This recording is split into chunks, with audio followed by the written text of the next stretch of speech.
Hello po, hello. Good afternoon, everybody. Good afternoon, DepEd Binyan City. Welcome po sa ating division webinar on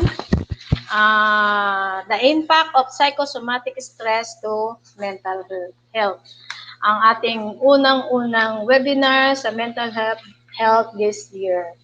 So, welcome po lahat. Enjoy. Relax po tayo. Marami po tayong matututunan, dagdag kaalaman sa ating sitwasyon ng ating buhay ngayon. Alam ko naman po, lahat tayo ay nahaharap sa isang sitwasyon na new normal, mahirap mag-adjust. Ang hirap sabayan ng new normal, kaya enjoy po tayo ngayon, mag-relax at ating pong isa puso't isa isip kung ano po ang i-share sa atin ngayon ng ating mga speakers. So, bago po ang lahat, nais ko po kayong anyayahan sa ating pong nationalistic song at opening prayer.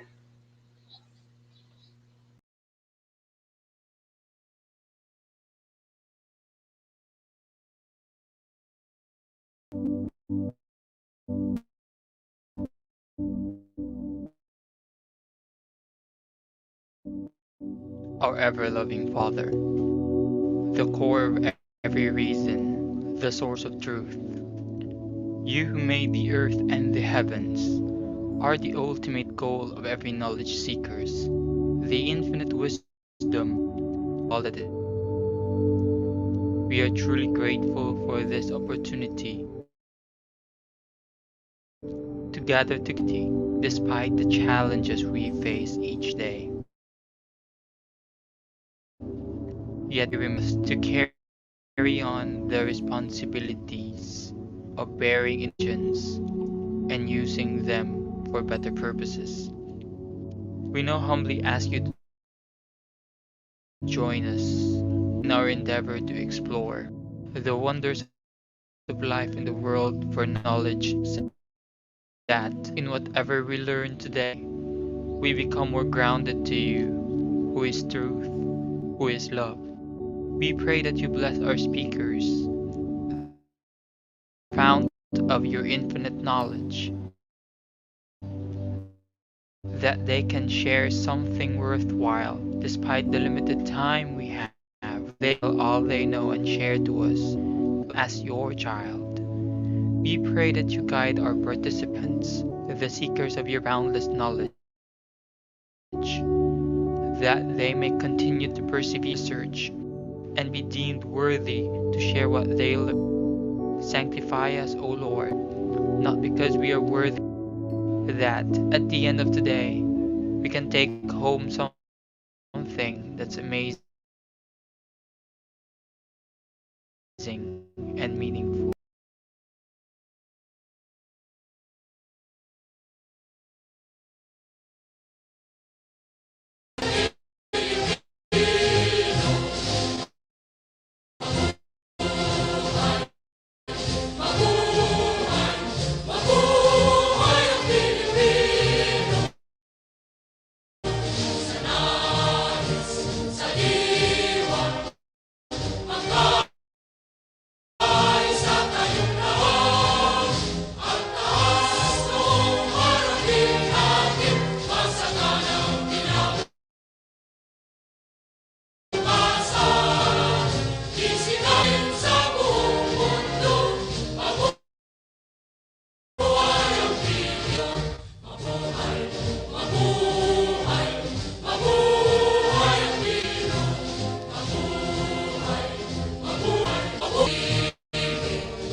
Ayan. Welcome back po ulit mga kasama sa The Presidency. Ngayon po ay ito po yung pagkakataon na ibinigay ng Diyos sa atin para po tayo magkasama-sama kahit po hindi sa personal, kahit po sa webinar ay magkita-kita po tayo. Aking dasal nawa ay nasa magandang kalalagayan po ang bawat isa sa atin. Walang may sakit, kung meron man naway pagalingin siya ng pong may kapal. Sana po lahat tayo ngayon ay physically, mentally, and spiritually healthy. Ngayon po ay ibibigay ko po ang pagkakataon sa ating sa ating pong pasensya na po, sa ating pong kay Ma'am Gertrude Annunciacion. Siya po ang ating Education Program Supervisor of School Governance Operations Division. Bigay po natin sa kanya ang pagkakataon.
Okay po, pasensya po, nagkaroon lang po ng konting technical problem. Inaayos naman po.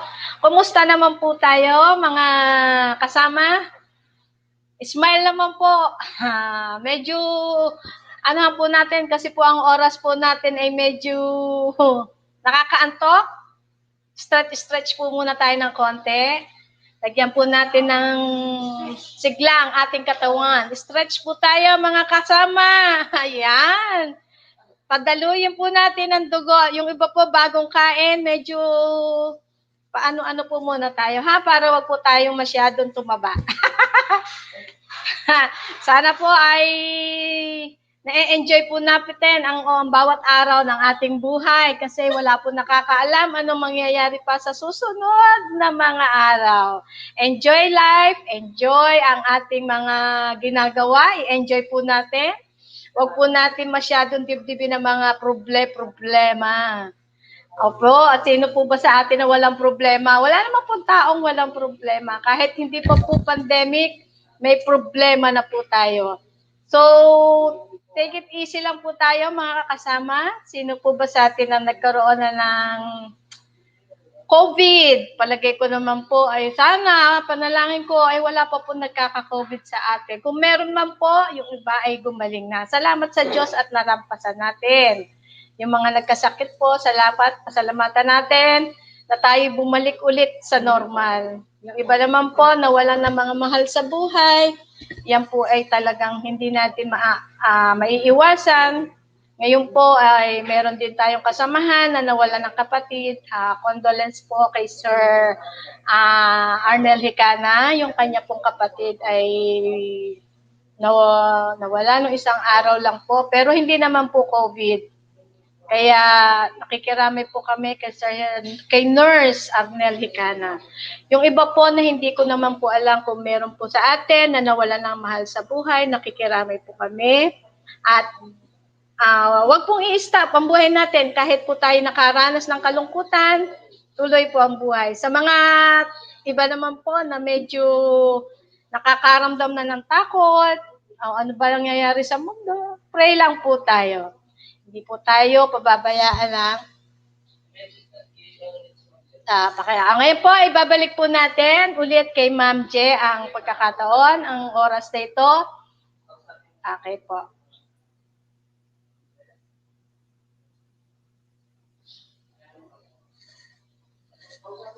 Hello po, Ma'am J. Kumusta?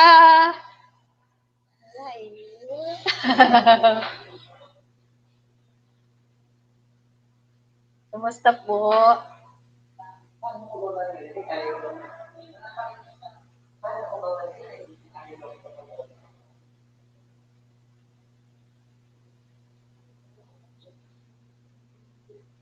Hello po. Ayan, konting ano lang po tayo ha. Pasensya na po at ang alam po naman natin ang ating hindi mga inaasahang nagiging problema. Ayan, medyo hindi po natin madinig si Ma'am J. Ma'am Gertrude. Kaya antay lang po tayo ng konti. Alam ko po, nami-miss nyo na ang boses ni Ma'am Gertrude, ang isa sa masayahing tao na aking nakilala dito sa ating SDO.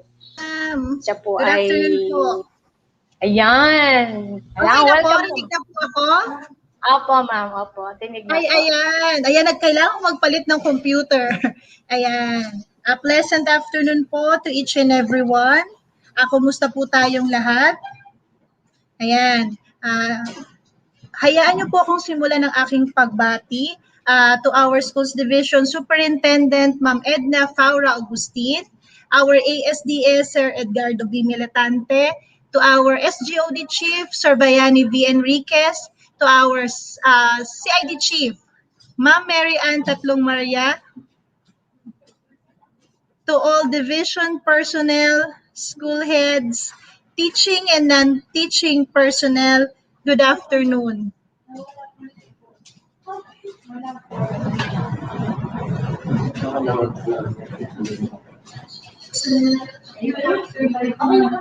It is but with great pride that I am tasked to welcome all of you for our today's webinar.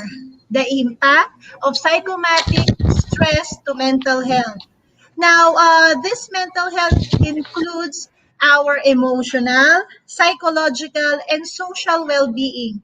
It definitely affects how we think, how we feel, and how we act. This means that our mental health influences how we handle stress, relate to others, and make choices. All of us, I'm sure, we have experienced varying stressors in our daily lives, tama po? And our ability to cope up with these stressors and handle them provides us a glimpse of our mental health. Now, as we look back through the years, we may have experienced more time in our hands, right? Dati kasi, di ba, we have worked and studied in a shorter hours.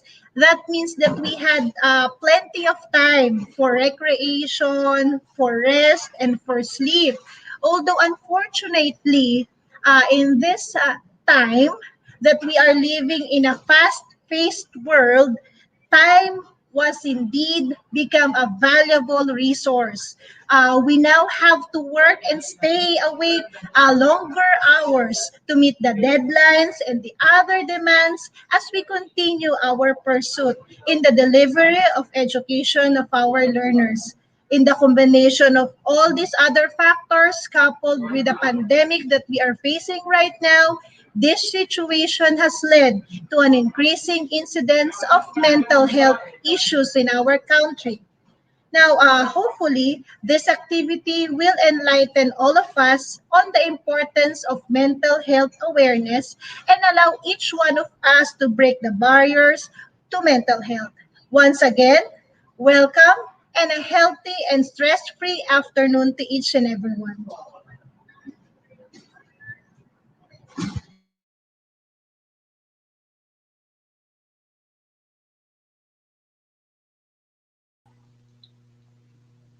Ayan, maraming maraming salamat po, Ma'am Gertrude. Ayan po, mga kapatid, mga kasama, narinig po natin ang mensahe ni Ma'am Gertrude at atin po sana itong naintindihan lahat natin. Ngayon po, Ma'am, mga Ma'am and Sirs, mga kasama, ang ating pong webinar ngayon ay impact of psychosomatic stress to mental health. Ito po ay tatalakayin natin kung ano po ang nararamdaman natin pag tayo ay kung ano po ang effect ng anxiety, na de-depress. Sino po ba sa atin na nakaranas ng depression? Sana po naman ay wala pa. Yung anxiety, mga pagkatakot, kasi sa lahat po tayo, lahat po tayo ngayon lang naka-experience ng ganitong klase ng problema sa ating kalusugan, ang COVID-19. Sino po ba ang hindi nag-aalala na magkaroon ng sakit na ito? Gayon din po yung ating pong trabaho, yung work-related na para tayo ay ma-stress, para tayo ay ma-depress, kasi nahihirapan tayo, yung ating social life na bago, yung ating pang-araw-araw na ginagawa na dati ay iba, ngayon ay sobrang kakaiba. Kaya hindi natin alam kung kailan tayo magkakaroon ng ganitong pakiramdam, ang depression, anxiety. Kaya ito pong webinar na ito, sana'y makapagbigay po sa inyo ng konting tulong para po maiwasan natin mapunta tayo doon sa sitwasyon na hindi nga po tayo nagka-COVID, na-depress naman tayo. Hindi nga po tayo nagkasakit, nagka-anxiety naman tayo. So, iba pa rin po yung mentally healthy po tayo. So, bago po natin ibigay ang pagkakataon sa ating speaker, ay atin po muna maririnig ang mensahe po na ibibigay po sa atin ng ating butihing SDS na si Ma'am Edna Paura Agustin. Bigay po natin sa kanya ang pagkakataon.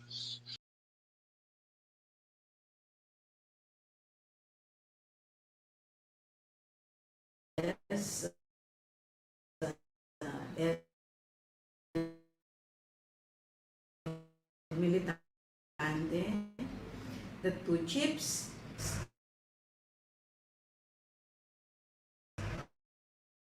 other colleagues in the division office, the unit head, all the participants.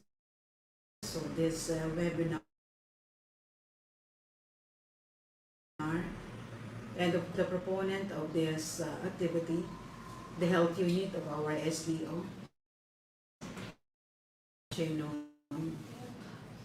this division webinar on the impact of it on mental health is very timely. Since we are faced with this very challenging situation caused by COVID-19, caused by pandemic not only in our country but in the indeed we cannot hope to experience stress. And this stress might of course be factor for us to experience mental health problem. In this webinar, it is expected, of course, that the participants will gain more knowledge on how they can manage their own stress. Because at this time, what to balance our life, we need a balanced life to combat this.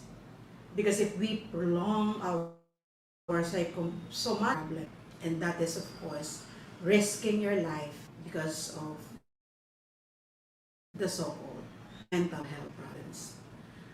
Though there are strategies that we can, of course, use in order to combat and manage stress,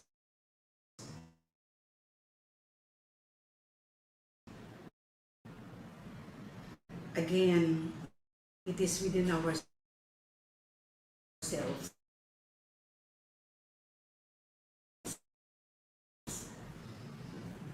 It is our own measures. Strategies, of course, like engaging your colleagues, your family and friends, staying at home or call, and the rest are some of the best way for us to face. And I salute, of course, the proponent of the program for coming up with this activity in order for us to help our colleagues. Yes, indeed, it is very difficult for us to move freely with this pandemic. There is a limit now in everything that we do. Especially, of course, in providing the best services to our clients, in particular the teachers, the school heads, our field officials, and most especially our learners. But all of us are actually Yunnan teaching and teachers. You are the ones facing this most challenge in the life of all Philippines and the world. But amidst this pandemic on health, let us continue to breathe. According to Oprah Winfrey, we need to breathe, let go of all our problems. It is us will be affected. To all of you, my dear colleagues in SDO Binyan, let us stick together, stay focused, continue our synergy. Because at the end of the day, we will be the ones, of course, to be stressed. So let me end my message to all of you, the quote by William James, that according to him, The greatest weapon against stress is our ability to choose our thought over another. So let us focus on our thoughts. For our sake, for our friend's sake, for our love, mabuhay po tayong lahat. At maraming salamat sa patuloy ninyong pagbibigay ng tamang paglilingkod sa ating mga kasama. Ayan. Salamat po, Ma'am Edna. Salamat po sa magandang mensahe na inyo ipinagkaloob sa amin. Ngayon po, ay po, hindi na po tayo magpapakatagal. Akin na pong i-introduce sa inyo ang ating pong speaker. Marahil po ay kilalang-kilala na po nitong lahat. Siya po ay isa po sa nurse ng SDO. Siya po yung aming NIC. Siya po ay graduate noong batch 1993 sa St. Michael's College of Laguna. Ang kanya pong local employment sa school, naging school nurse po siya. Naging private duty nurse din po siya. Nag-alaga rin po siya ng matatanda. Nag-hospital din po. Nagkaroon din po siya ng experience sa community. Naging community nurse din po siya as volunteer. Nakapagtrabaho din po siya sa Perpetual as sa ECG and EST technician. So, hindi lang po doon, pinagkaloob din po niya ang kanyang serbisyo sa ibayong bansa, sa UAE. Nag-spend po siya doon ng 14 na taon. Naging supervisor, o di po ba? Matindi po ang kanyang background sa experience bilang isang nurse. At isang hamon po rin sa kanya nang siya po ay bumalik dito sa ating bansa noong 2015. 2017 ay nakapasok po siya dito sa DepEd Binyan City upang tayo naman o ang ating mga kababayan naman ang kanyang pagsilbihan. Siya po ngayon sa present ay isa po ang ating SBFP coordinator. So, kilalang-kilala niyo po siya at lalo't higit ang mga coordinators po ng mga bawat school. Hindi ko na po pakakahabaan. Siya po ay si Ma'am Henrietta M. Nacario. So, ibibigay na po natin sa kanya ang panahon para po malaman na natin kung ano po yung mensaheng ibabahagi niya sa atin.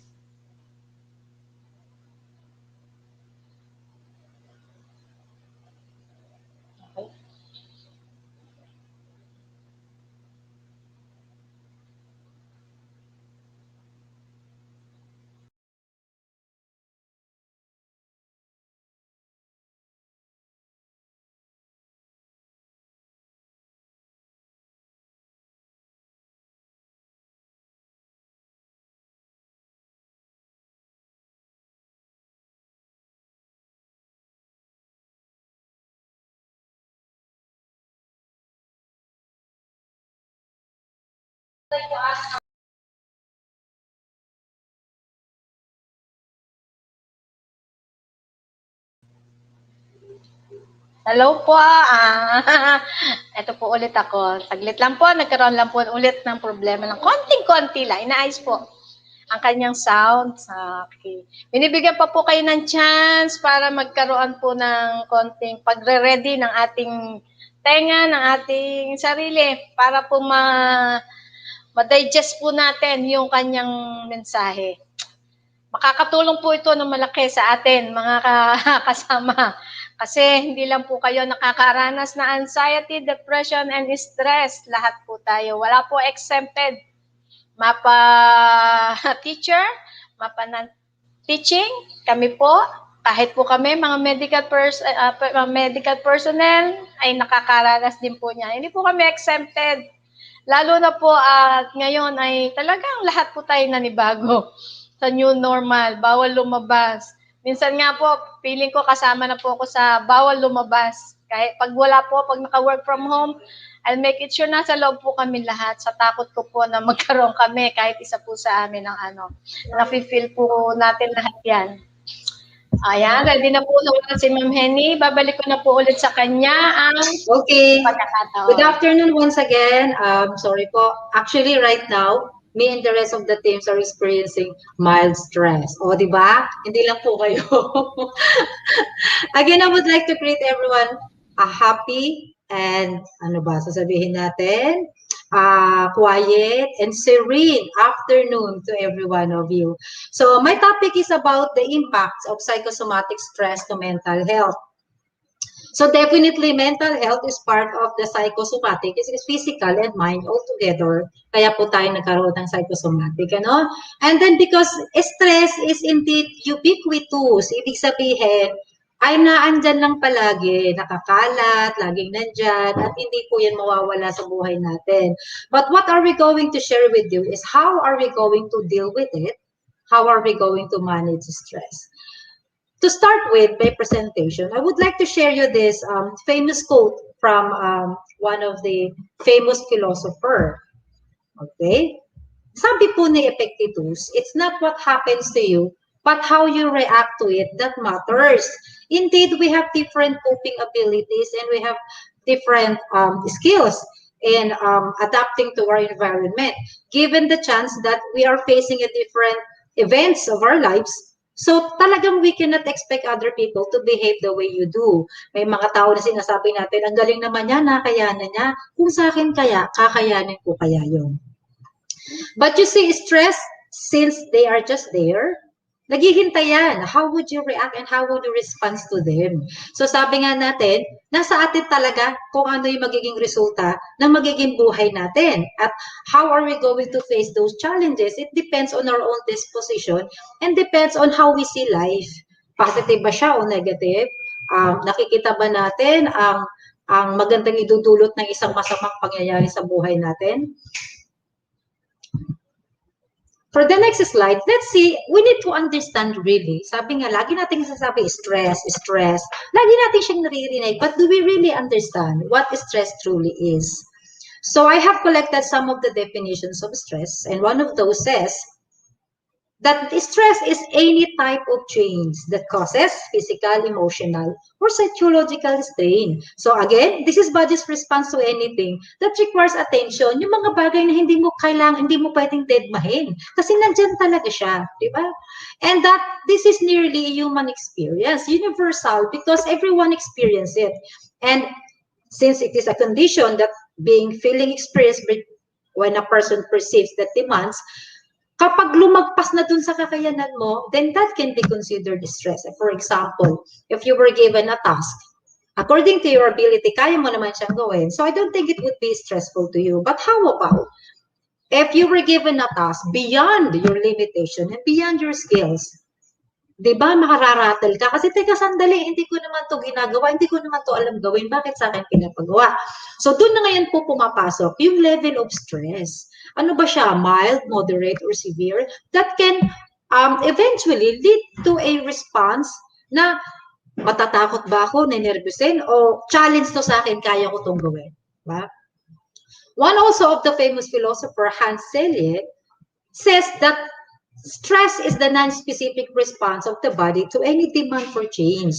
So ito yung tinatawag natin na level of tolerance, no? Yung mga rate of wear and tear of the body. So para din sa sasakyan, kapag ang sasakyan ay palaging ginagamit, mabilis magasgas. So ganoon din po tayo. Ang tanong doon, how resilient are we? How are you enduring all those things? Kaya ba ng powers mo na nagpasan yung mga bagay na yun? And of course, if there's this stress, meron tayong tinatawag na stressor. Okay? So yung stressor naman, this is created also by Hans Selye. So this is to distinguish between stimulus and response. So kung may cause, may effect. So yung stressor is the cause. You know, ito yung pinagmumulan ng mga tension na nararanasan mo sa buhay. And it is also a chemical or biological agent, or it could be an environmental condition, or it could be external stimuli na nakikita natin that causes us stress to an organism. Like for example, for us, being tao, talagang tayo yung nakakaramdam at nakakakita ng mga bagay na yun. In psychology, stressor is events or environments that individuals might consider demanding. Sabi ko nga, if it is something that is not ordinary, that ask you to exert more effort or that challenges your skills and ability, yun yung stressor, no? Parang, susubukan ko nga itong tao na to. So, yun po yun. But there is also one terminology which is eustress. Ano naman ito? Ito naman po yung stress in daily life na may positive connotations or you're feeling elated or euphoria. Yung bang tipong commercial, para kanino ka bumabangon? Yun ang eustress, no? Because it motivates you on how are you going to start your day and how are you going to end it and what do you expect to have an ending at the end of the day. Okay. And then we have also another terminology. Hold on a bit. Okay.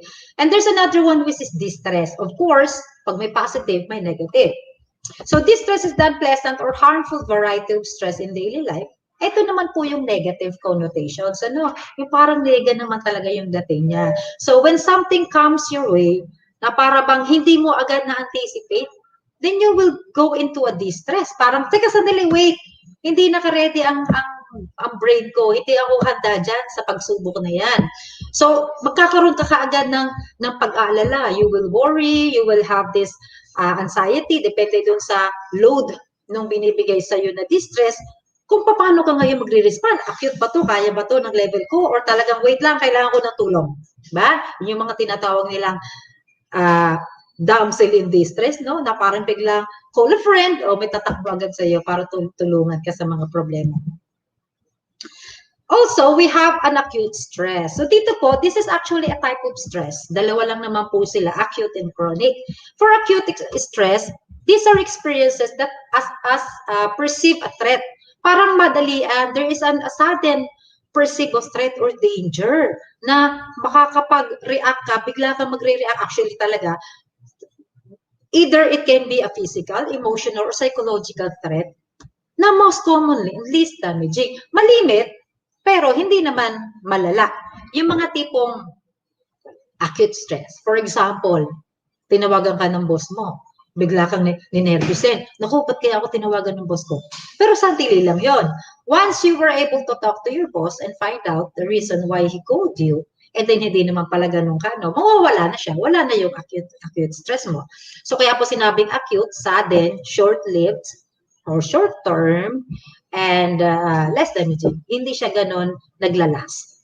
However, when it comes to chronic stress, ito na yung pangmatagalan, parang motolite. Alam mo yun? Parang hindi nawawala, lagi nakakapit sa'yo, no? It is a constant feeling of stress that can negatively affect your health. Kapag prolong ang acute stress, it can be converted to chronic stress from the word chronic. It stays with you for a long period of time. That causes severe psychosomatic illnesses, which I'm going to talk about later. Nga? For example, ano ba to? Ito yung mga everyday pressure o araw-araw lang na na-encounter natin ng mga pressures or stress. Pero kapag naiipon siya, and those stresses and pressures that are left untreated, nagpapile up tumataas yung load, which eventually have an impact to your overall well-being. Yun yung dapat po nating tignan. Acute ba siya or is chronic stress? So napaka-importante for us to identify both. And psychosomatic, it refers to real physical symptoms. Totoo po ito. May mga cases po kasi, di ba, na parang sinasabi natin, ito naman, arte mo, nag-iinarte ka lang naman eh. Hindi naman totoo yung nararamdaman mo, di ba? But who are we to tell? Alam niyo po sa amin sa nursing, may tinatawag po kaming malingering, no? Yung mga nagkukunwaring pasyente na masakit si ganito, masakit si ganyan. Pero pag tinignan po namin ng vital signs, yung pulse rate, yung respiration, yung mukha niya, grimace, face scaling po sa pain scoring namin. And we can see that actually the body can tell if a person is really in pain. Pero pag sinabi ng pasyente namin, I need a pain reliever, masakit ang ano ko, hindi namin pwedeng sabihin, ma'am or sir, ikaw nag-iinarte ka. Bawal po yun sa amin. Kasi we always consider what the patient says. Whether it is true or not, or it is not important na kami ang magsasabi na hindi, ang vital signs mo, okay. We cannot do that. Okay? Because the only one who can tell if the symptoms are real is the person herself or himself. No? And thus, this psychosomatic, what they perceive, manifest physically, it is different from something na tinatawag natin injury or infection kasi talagang may actual, like for example, yun katulad po yan, nagkasakit ng COVID-19. Ano? Kasi po, na-infect ng COVID-19 kasi nagta-travel or may contact siya sa may COVID din. Hindi po yung psychosomatic kasi talagang actual niyang nakuha. Organic source, organic cause. Ibig sabihin, may virus. Pero yung psychosomatic is, ito yung mga na-encounter natin everyday na nagkakaroon ng reaction ng ating katawan in response to those threat or danger. Yun po yung natidevelop na nagkakaroon tayo ng mga physical symptoms because of the things or the stresses that is putting a toll on us. And in this, there are two responses. No, basically, this is from the nervous system. It is the mastermind of our body. The mind itself is the main core or the president, no, na siyang magbibigay ng desisyon. Siya agad ang magbibigay ng paghatol. Ano ba itong nararamdaman ng katawan natin? Ano ba itong kinakaharap natin? And so we have a certain sympathetic nervous system. You know? So this sympathetic nervous system is a part of a nervous system and it is automatic. Meaning, instant. Hindi mo na pag-iisipan. For example, may nakita kang ahas. Mag-iisip ka pa ba? Ay, may ahas. Nakatingin sa akin. Tutuklawin ba ako? hindi na ganon. Kasi ang tagal pa. Usually, I think most of us are afraid of snake. Ako, I for one, I'm very scared of snake. Pag may nakita, ano reaction mo? May ahas, di ba? Lulunod kang bigla. Or either you run, or either hakatawi mo yung ahas. So, hindi na yung titikta kasi automatic yan eh. It is a make-up, how do you call it? It is a make-up system of our brain to automatically react when we are facing threat or danger. Mabilis yun. Ang bilis-bilis po noon. Talaga napaka-instant tong effect na yun. So, yun po yung tinatawag nating sympathetic nervous system. Ano? At dito, lumalabas yung mga tinatawag nating mga hormones. Diba? Naalala nyo, diba? Pag may sunog, nabuhat yung red. Pagkatapos ng sunog, hindi na maibalik ang red. Diba? Because during those stressful events, there was this floods of hormones. Talagang pupunuin ka ng blood supply, lalakas ka, titibay ang katawan mo, bigla kang makakaroon ng kakaibang power. Diba? But after that, nag-subside ka na, dito naman papasok yung parasympathetic nervous system. Ito yung tinatawag naman nila na rest and digest system. So dito, huhupa. Lahat ng mga floods of hormones, pahuhupain naman ng parasympathetic system, nervous system, and this will lead you parang restitution phase, Ibig sabihin parang back to normal. So unti-unti i-conserve na ngayon yung mga energy mo ulit for you to be able to function in a normal way. So yun po yan. So ano ba yung mga dahilan kasi ng mga stress natin? Okay, since we are in the medical field, ang pinakamalimit na naging problema ng kalimitan sa atin is health problems. Especially long-term health conditions na talagang significant siya eh. Hindi mo siya pwede talagang deadmahin. And most of the time, maswerte na lang po tayo kung normal flu, normal colds, which can last for a few weeks and then that's it. But what about if we have a chronic illness or long-term like diabetes, or cardiovascular disease, or kidney disease? Naku, ang haba niyan, mahabang labanan. Ano po? And over time, hanggat hindi tayo nahihil doon sa karamdaman na yon, ano yan eh, impending danger pa rin yan. Banta pa rin yan sa kalusugan natin. And what else? We also have difficult relationships. Yung mga post natin sa Facebook, di ba? Complicated. Kasi when we put that tag on our Facebook, na relationship natin ay complicated, isn't it that you are attracting a negative force? Bakit gusto mo ng complication? Di ba? So, dapat siguro, wag nang complicated. Sabihin mo na lang kung single, married, or ano bang gusto mong estado, pero wag namang nega. Wag namang masyadong negative. Okay? Ano pa?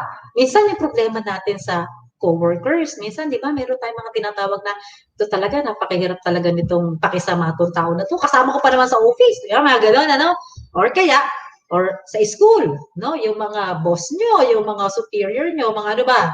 Ano bang mga matataas na posisyon? Teacher to above? Master to above? O school heads? Yung mga ganon. Sa amin din, yung mga chief, yung mga boss. Di ba, minsan ganon, para nahihirapan tayo kung paano na tayo makikisama.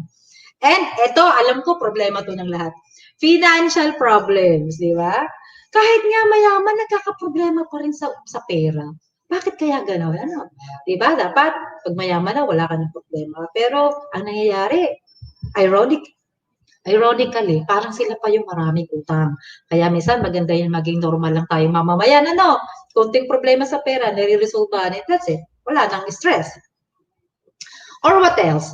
Sabi nga yung job-related stress, ayun yung high-pressure job, di ba? Difficult work environment. Lalo po ngayon, no, ang hirap na yung mode of teaching natin, di ba? May virtual, may modular, ang hirap pagilapin ng mga bata. Kapag online, nandiyan pa talaga sila.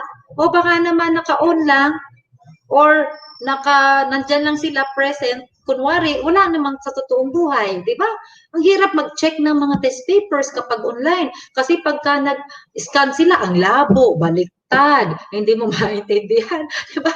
That adds stress to our daily lives. Ano pa? And even we still have to be thankful. Kahit nga po mahirap yung trabaho. Kasi bakit? We are employed.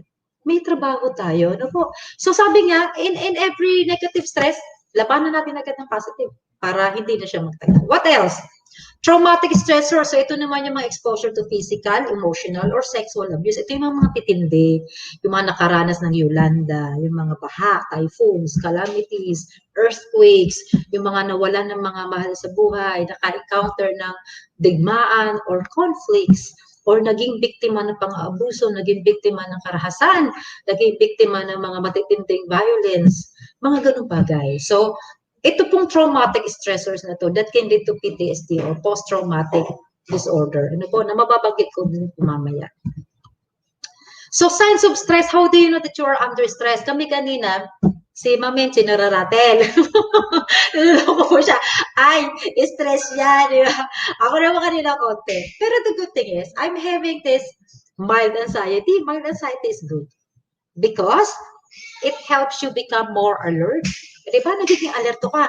Nagiging, teka, ano susunod kong gagawin? No? Gumagana ang brain mo, no? Para kapag may palpak na darating, alam ko susunod kong gagawin. No? Okay, signs of stress, anxiety. I already mentioned that. And then what else? Ito yung mga medyo malalim-lalim na relationship, decreased sex drive, yung mga nagtatrabaho, difficulty in concentrating, or hindi malaman anong unahin, or disorganized thoughts.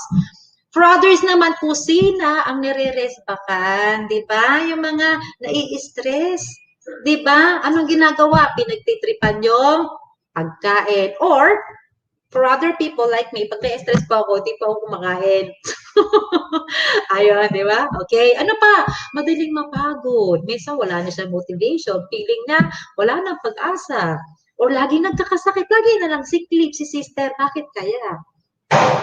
Feeling out of control, bigla-bigla ka na lang naiirita, bigla-bigla ka na lang sumisigaw kasi naiinis ka. Ano pa? Minsan sumasakit na yung ulo mo, nasisira at siya, naiinis, nagbabago, pababago, moody. Hindi natin pwedeng sisihin, oy, menopausal lang, kaya yan moody. O laging araw-araw na lang ba, menopausal ka? Lagpas ka na, tapos ka na mag-menopause, menopausal ka pa rin. We cannot justify our actions with that. Hindi natin pwedeng sabihin sa katabi natin, oy, pagpasensya mo na ako kasi menopausal ako. We can't do that.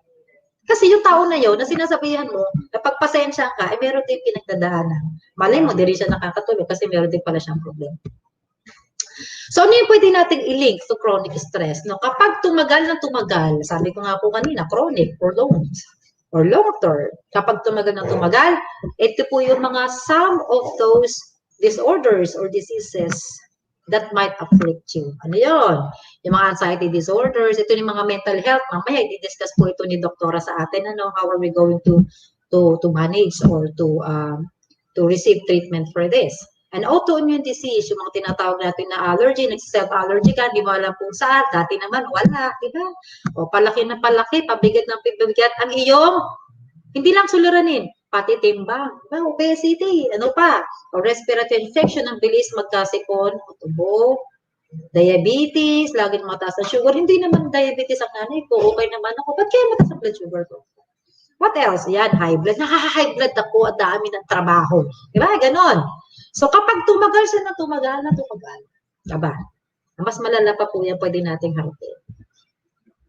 So, statistics, sabi nga po, one of the things that I have found on the internet is that American Institute of Stress, they have conducted a survey or a study, and according to them, about 33% of people report feeling extreme stress. So, that's 1/3 of the population. Say it's 100%. So, almost 1/3. And 77 experience stress that affects their physical health. Imagine, sa 100%, 77% doon ay nagkakaroon na ng physical implication ng stress, di ba? Physical health implication. And 73% have stress that impacts their mental health. Ito nakakatakot. Mantakin niyo po yan. Look at the statistics. 73% impacts their mental health. Now, it depends on your coping ability. Kung mahina-hina ang sinulid ng katinuan mo, baka mapasama doon sa 73%. Aba, mahirap po yan. Ano po? And 48% have trouble sleeping because of stress. Ito yung nabanggit ko kanina, prevalence of stress disorders. Sa US din po ito, that 3.5% of adults in the US have PTSD during a given year. So acute stress disorder affects as many as half of all people exposed to a serious or life-threatening stress or yung mga nakakita ng actual na karahasan. So 50% almost, no? Nagkakaroon ng or nadidevelop ang tinatawag natin na post-traumatic stress disorder. According to the Global Organization for Stress, it says that 75% of Americans experience moderate to high stress levels in the past month. And that stress is the #1 health concern of high school students. This is in the US, but I don't think we are far from them. Kasi even for us, I think our secondary high school students experience the same thing. Wala nga lang po tayong matibay na pag-aaral tungkol po dyan, And 80% of all people feel stressed at work. Ang taas, 80% pala nai-stress sa trabaho. Pero depende pa yun sa posisyon mo. Depende pa yun sa task at hand na meron ka. And people who tend to experience particularly high rates of stress include yung mga ethnic minorities. So ito naman po yung mga cultural differences, compared to those non-ethnic to ethnic, mas matitindi yung ethnic minorities. Well, for a fact that they are different. So kinukonsider natin sila na ano ba tawag dito? Yung sa social level, yung tinatawag natin na, ay, ano yan, probinsya na yan, ay, katutubo yan. So, iba na agad, yung discrimination na ipinapataw sa kanila, even before they say something. Diba? So, women. So, at least po ngayon, nagbabago na. Meron na tayong gender equality. May mga batas na tayo na nagbibigay ng karapatan sa anumang uri ng gender designation, meron ka, Pero, other than that, in the past, ibang tingin sa babae. Sinasabi that women are the weaker sex. Diba? Mahihina daw ang mga babae. Pero ngayon, napapatunayan na po, globally, that what men can do, women can also do. Diba? Hindi na tayo naiiba ngayon. Hindi na weaker sex ang women. Ano pa? Ayan, single parents. Isa po ako dyan. Diba? Kasi, why? When you're alone, you have to play the role of both father and mother. Diba? Tapos, ikaw pa yung naghahanap buhay. Ikaw pa yung mag-aasikaso sa bahay. Kapag may nalas-malas ka pa, mga pasaway pa yung mga anak mo. Meron ka pang sakiting magulang. OMG, di ba? Alam mo yon, parang patong-patong na lahat kasi mag-isa ka. Unlike when you are a couple, you have someone, to. Pero hindi naman po ibig sabihin na masama maging single parents. According to study, mas grabe po yung load ng stress sa single parents. And what else? Yung mga taong responsible when it comes to family healthcare decisions. Minsan, pag may sakit si nanay, ikaw na, paano gagawin? Saan natin dadalhin? Minsan, naghirap na, bakit ako? Ba't ako magdedesisyon? Ikaw panganay ikaw may alam, ikaw ang nurse sa pamilya, ikaw na magdesisyon. Pero yung dating, yung patong nun sa balikat mo. Kasi, whatever things that can happen, if things turn worst, sa'yo ang blame di ba? Ang hirap ng ganun. Na dahil ikaw ang nagdesisyon, kapag pumalpak yung desisyon mo, nasa iyo yung blame. Okay, worldwide impact of stress. In Australia, 91% feeling stressed about one or more important parts of their life.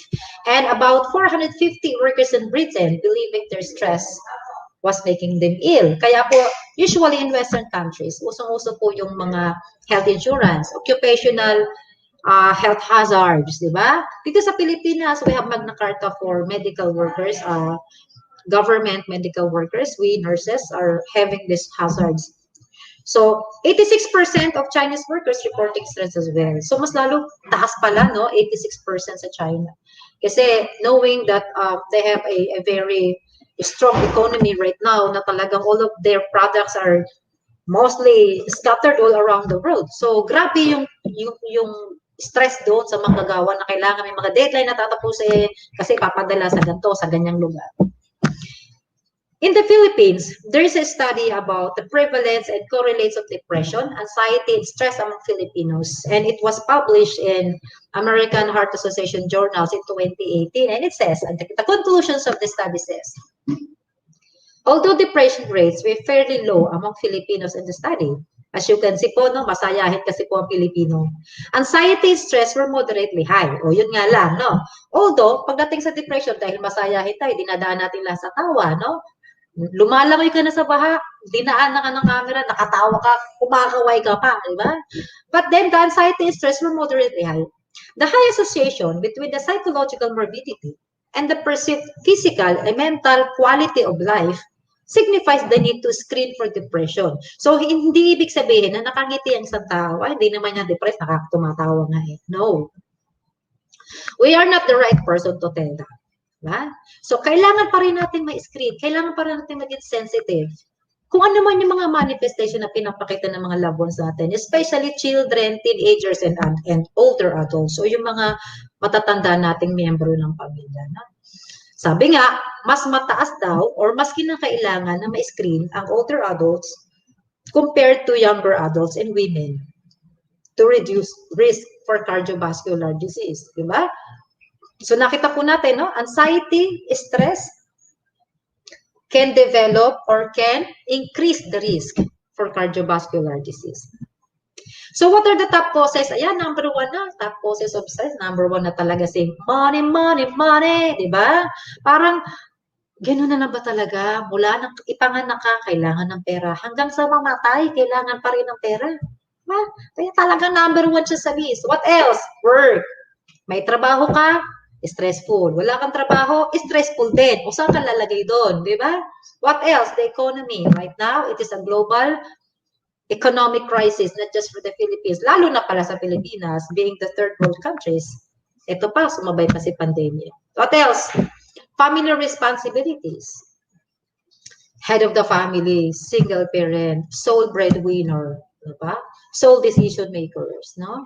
Lahat yan nakakadagdag. And relationships. Yun na nga lang, no, minsan po dito tayo humuhugot ng lakas sa magandang pakikipag-ugnayan or good relationship with people. Kapag ito pa rin ay nasira, ay nakakadagdag paglalo para tayo hilahin pababa. What else? Personal health issues, yung mga may karamdaman. Madali lang tong personal health issues eh.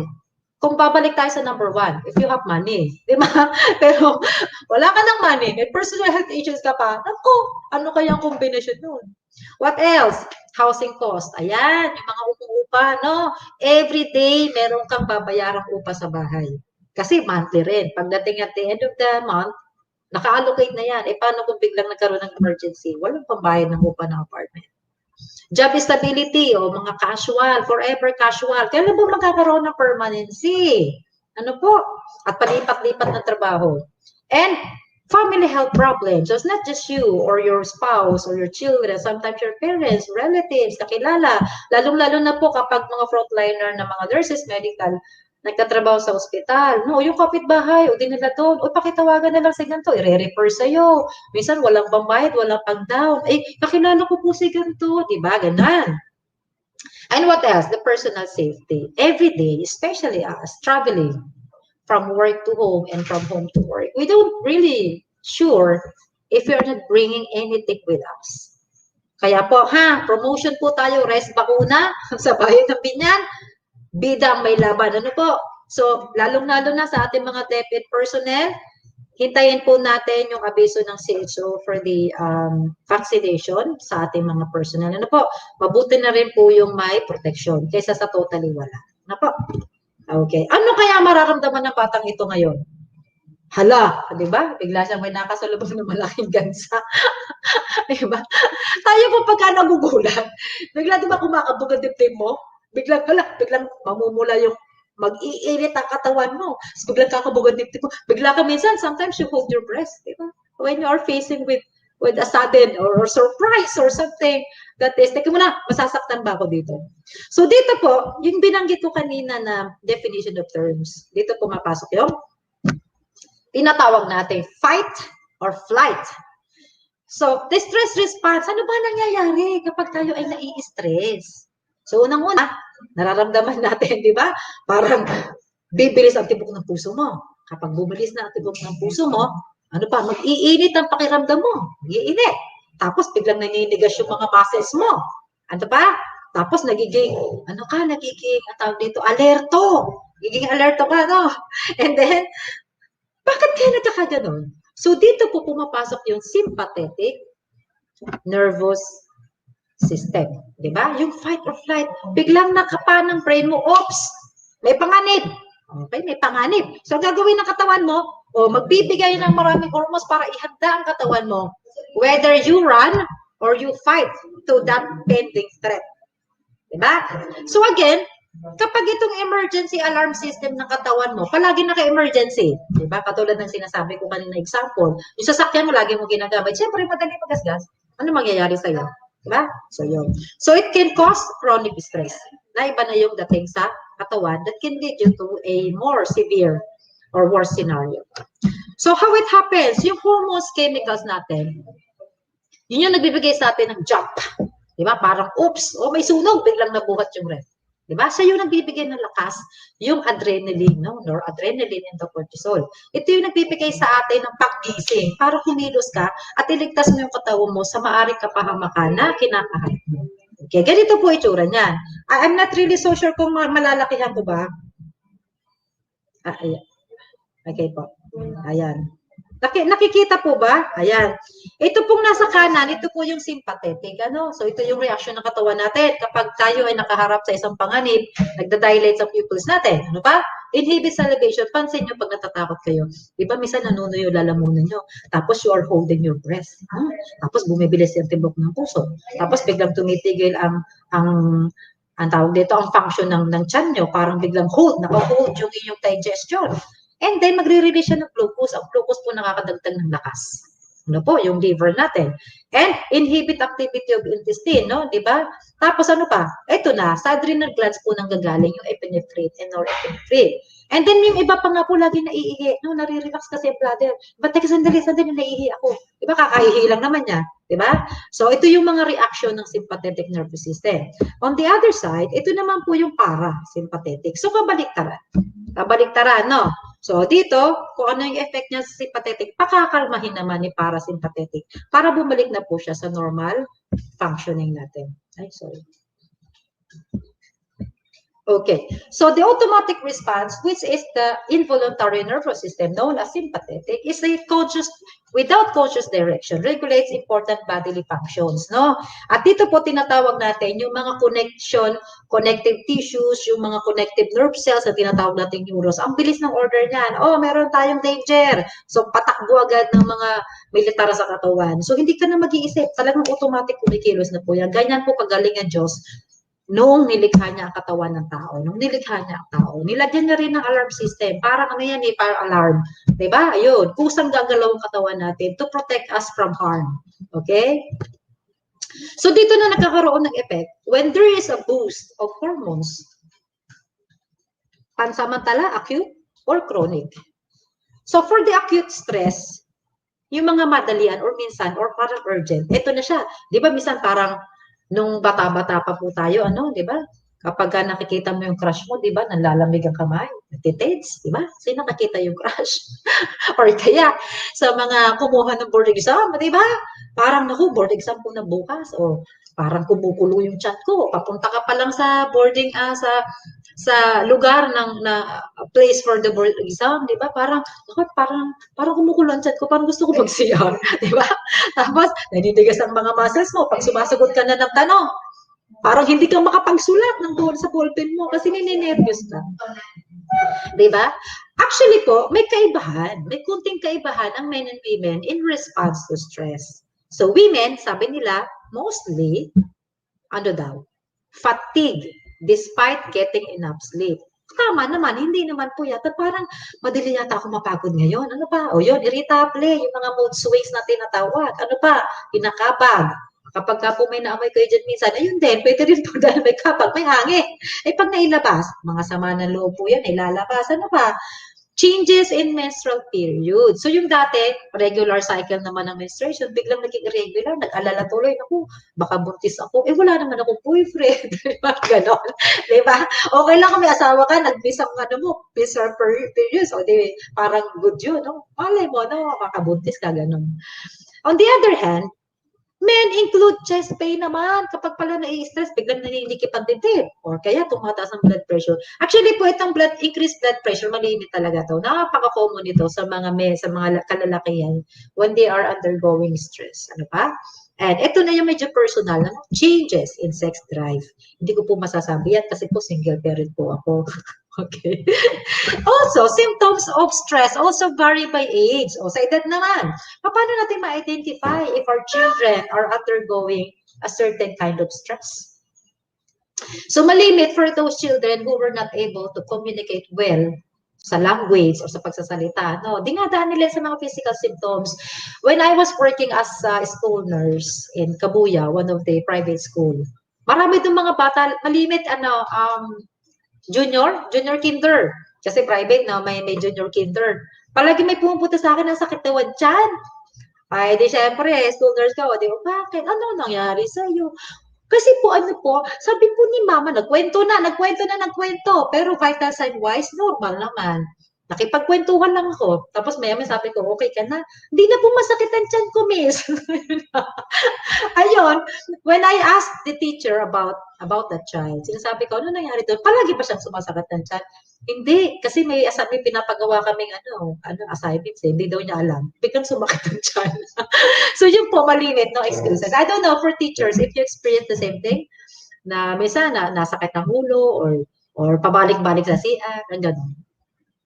For 10 years, malimit po na pagkakamalan natin, nagre-rebelde, no? Or tigas ng ulo nitong batang ito, napakapasaway nito, di ba? Kino-consider natin siya na parang, ano bang galit mo sa mundo? Ano bang nire-rebelde mo dyan? Well, actually, nami-misinterpret natin kasi yung attitude ng mga bata. Yung pala, may adolescent depression na yung bata. Kaya napaka-importante po sa atin, lalo na po sa ating mga guro, ano po, na ma-build natin yung rapport, ma-build natin yung trust between the advisors and the students. Kasi maaaring sa mga ganong pangyayari, tayo pala makakatulong sa kanila para maiwasan yung posibleng kapahamakan na didulot because of their depression. And for them to identify what they are really experiencing. Ano ba to? Baka naman kasi acute stress lang kapag na-advise okay na. Or maaaring mas malalim na dahilan. Maaaring may kinalaman sa problema ng pamilya. At napaka-prone po ng mga bata dito because they are not yet emotionally stable. So it would be easier for them to turn into something that could cause more problem than solution. Ano po, yung mga pagbabarkada, masasamang impluensya, even, pwede po silang mag-lead into substance abuse. For elderly, prone din po sila sa depression. Minsan, si nanay, si tatay, hindi na nagsasalita, ayaw kumain, ayaw makipag-usap, or kaya laging umiiyak, nalulungkot. Napaka-importante po sa ating mga matatanda, kasama sa bahay, makikipagkwentuhan tayo. No? Kahit paulit-ulit yung kwento, paulit na kailang ulit na, makinig lang po tayo. Because this is their way to vent out their feelings. Kasi especially nasa last part na po sila ng stage of life.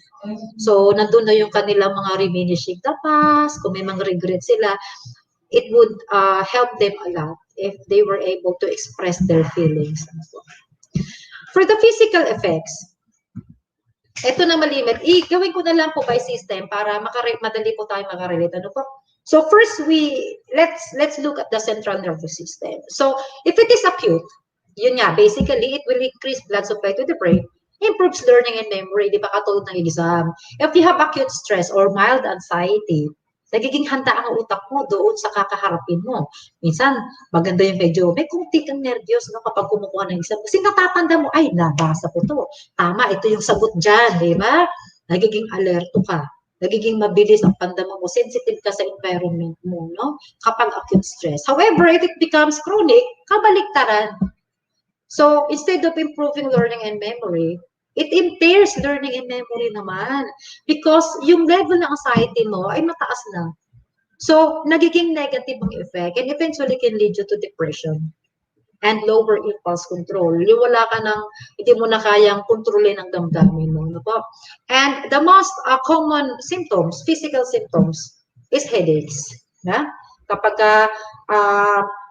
dumating yung sweldo, o ito yung ano natin, babayaran natin, biglang, teka, sakit ng ulo ko, bukas na natin pag-usapan yung bayarin na yan, di ba? O, ganon, ano po? Because, tumataas yung ano mo, when there is a stress, di ba? Tumataas ang blood pressure mo, so, marami kang blood supply sa brain that can cause headaches. Ano po? So, pinaka-importante, tama po yun. Actually, effective naman po yung konting massage dito po sa may sentido. Ano po? Deep breathing. Relaxation techniques. Ano po? Pagka ganun, o sige, set aside. Huwag muna natin pag-usapan, magre-relax lang po sandali. So, just refresh your mind, no? Kuha ka lang ng mga 5 to 10 minutes or kaya take a nap and then paggising mo, pag-usapan. Endocrine system. Okay, the fight or flight response readies the body to deal with a life-threatening emergency. Nabanggit ko po, diba? There is a release of glucose in the liver. So, therefore, one of the body's response to stress is to increase the blood glucose level. So, tumataas. Actually po, sa amin sa ospital, may mga pasyente kami, walang history ng diabetes. Wala talagang diabetes upon admission. But eventually, after a day 1 or 2, tumataas na po yung kanilang blood sugar. Because the body detects that there is a disease that's going on that the body should try to fight back. Ano? Kaya ginagawa ng katawan ay dinadagdagan ng glucose because it serves as an energy to combat or to go to the part na diseased sa bahagi ng katawan para makatulong sa mabilis na recovery. So, expected po yan. So, lalo na kapag diabetes, may diabetes ka na. Ano po? So, mas lalo na po siya talaga tumataas. Minsan napapansin natin, nagagamot naman ako, nag-insulin ako. Bakit parang hindi ko nakukontrol? So, there must be something that's leading you to it. Hindi lang dahil na may diabetes ka na, kundi mayroon pang other factors contributing to that insulin increase in the body. Cardiovascular, o very basic blood pressure. Ano ba? So, acute stress, diba? High gear, no? Mabilis, shoot up ang blood supply. So, bukas lahat ng mga vessels mo. And then, syempre, marami kang oxygen sa katawan. So, kapag tumagal naman, palagi naman ganon, masama naman. Ano po? Ano naman ang pwede mong kainatnan? It can cause you or it can develop to a high blood pressure, burst, heart attack, or even stroke. Diba? Ito yung sinasabi natin na it should be controlled. So, hindi naman po tayo nagkakaroon ng high blood pressure or heart problems ng dalawang araw. Diba? Tumatagal yan. Like, for example, we used to monitor blood pressure of our non-teaching personnel up in the SDO office. So, palagi namin sinasabihan, nakakailang linggo ka na, nasa borderline ka na, or second degree, first degree ka na. Ano na nangyari? Mapacheck up ka na. Hindi, ano lang yan, napuyat kasi ako kagabi. Sasabihin, ay, ano kasi, di pa kasi ako nag-almusal, ang init sa labas. Ayan, marami po tayong denial. Kapag sa loob ng isang linggo, nananatili ang taas ng blood pressure mo beyond the normal category, click na tayo dyan. Magpatagin ka na. Ha? Para po maiwasan natin ang mas mahabang problem. Respiratory system. Ano naman po ito? Malimit sa mga kabataan, high schoolers. Most of our, the two of our school nurses, usually ito yung mga nagiging kulit. May pasyente ako isang araw eh.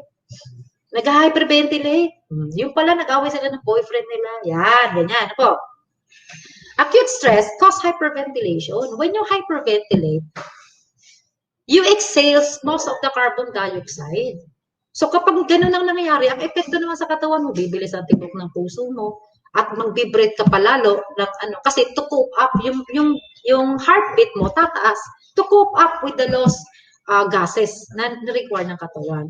Carbon dioxide is a toxic waste. However, it needs to be balanced inside the body para magkaroon tayo ng benefits. Oxygen at carbon dioxide. May mga balance po tayo tinatawag dyan. Hindi naman puro oxygen, hindi naman puro carbon. Diba? Ayun. So, malimit, pinapagawa natin, pinapabreeze natin sa brown bag. Ano po? In the long run, if you are not able to control this, it can lead you to a worst scenario like asthma or a development of a lung disease or emphysema, which can be difficult to treat pagdating po ng panahon. Muscular system, ayan, katatapos lang mag-gym, nakita ang katawan. Kasi gusto magpapayat agad. Anong ginawa? O, edi, tumakbo ng 5 kilometro, hindi naman ready ang katawan. So, ganun po. So, muscular system, dahil nga po dilated ang vessels mo. So, maraming blood supply dyan, di ba? So, dahil marami siyang blood supply, madali siyang mabugbog kapag pinatagal mo ng pinatagal yung mga stress mo na yan. So, chronic stress, magkakaroon tayo ng mga, chronic na to, back pain ko. Ang tagal na nito, siguro birthday na to eh. Kasi hindi siya nawawala. Di ba? Kapag kami mas masama pa yung dating, kapag ang spine natin ay nadami, it can lead us to paralysis, or marami pang problema na pwedeng idulot nito. Kaya wag po natin ipapagwalang bahala. A simple headache can lead to tension migraines. A simple muscle pain can lead to a bone disorders or a worse skeletal muscle problems. Kaya wag natin pong ipapagwalang bahala po ito. And eventually, kapag hindi ka nilubayan ng stress at patuloy mo siyang in-entertain, it can lower down your immunity against diseases. Napapansin nyo, may mga kasama tayo na, palagi na lang may sipon yan. Palagi na lang siya nagkakasakit. Hindi na siya nakakapagtrabaho. Ano kaya nangyayari doon? So probably, hindi natin alam ang kwento ng buhay niya. No? Maaaring siya ay nagkaroon ng sunod-sunod na pagsubok. Hindi natin alam. Relationship, job, finances, family problems, na eventually, bumagsak na yung katawan niya, nakakaisip at sobrang anxiety niya. When our immune system goes down, our body becomes open to all infections. Kaya madali po tayong magkasakit. At nagkakaroon tayo mga autoimmune diseases. Yung sariling katawan, nilalabanan din ng sarili. For example, nag-exacerbate or parang inaatake. Bata pa ako nung huli ako nagka-asthma eh. Ewan ko ba, bakit bigla na ako inatake ng asthma ngayon? So looking back, ano ba yung mga pinagdaanan mong problema nitong mga nakaraan? Okay, digestive system, ito nabanggit ko na po. Yan, napakadali nito. Ito po ay napaka-common manifestation ng stress. Kapag may pinapagawa, lalo yung anak ko magsi-CR. Yung anak ko po ay grade 7. Pag may inuutos ako, mami, sandali magsi-CR ako. Hanggang nakalimutan ko ni utos ko. Ganun po. Ganun, magaling po yun, dahilan. Ano pa? For those who are stressed at work, ang ulcer po, hindi lang nade-develop dahil hindi ka kumakain. Most of the time, it is stress-induced. Tumataas po ang acid sa katawan, sa tiyan, at that can cause erosions or irritations of the stomach wall that can lead to ulcer. So, kailangan, pati sa trabaho, we will learn how to say no for those things that are beyond our task to do. Maging honest po tayo sa boss natin. Sir, pasensya na, kailangan ko po yata ng tulong sa paggawa po nitong task na to. Hindi po ako aware dito. It's okay to say no, or it's okay to ask help. Huwag tayo pong magmagaling. Kasi sa atin naman ang bagsak niyan. Sige, magaling ka pala, sa'yo na to lahat ng trabaho, ay unfair naman po yun. So sa atin kasi ang tatamaan hindi naman po sila. So importante na aware po tayo doon. What else? Ayun, yung mga bigla na lang nagkakaroon ng diarrhea or kaya yung irritable bowel syndrome. Ito po ay isang uri ng karamdaman na para siyang para siyang cholera. Grabe po itong pagtatain na ito. Napakapangit po nitong kondisyon na ito. Pero ito po ay for chronic stress. Otherwise, if it is just acute, yung pwedeng yun, sakit ng tiyan mo or gusto mo napupupo ka lang, gano'n. Pero kapag po tumagal, napakahirap po nitong irritable bowel syndrome na ito.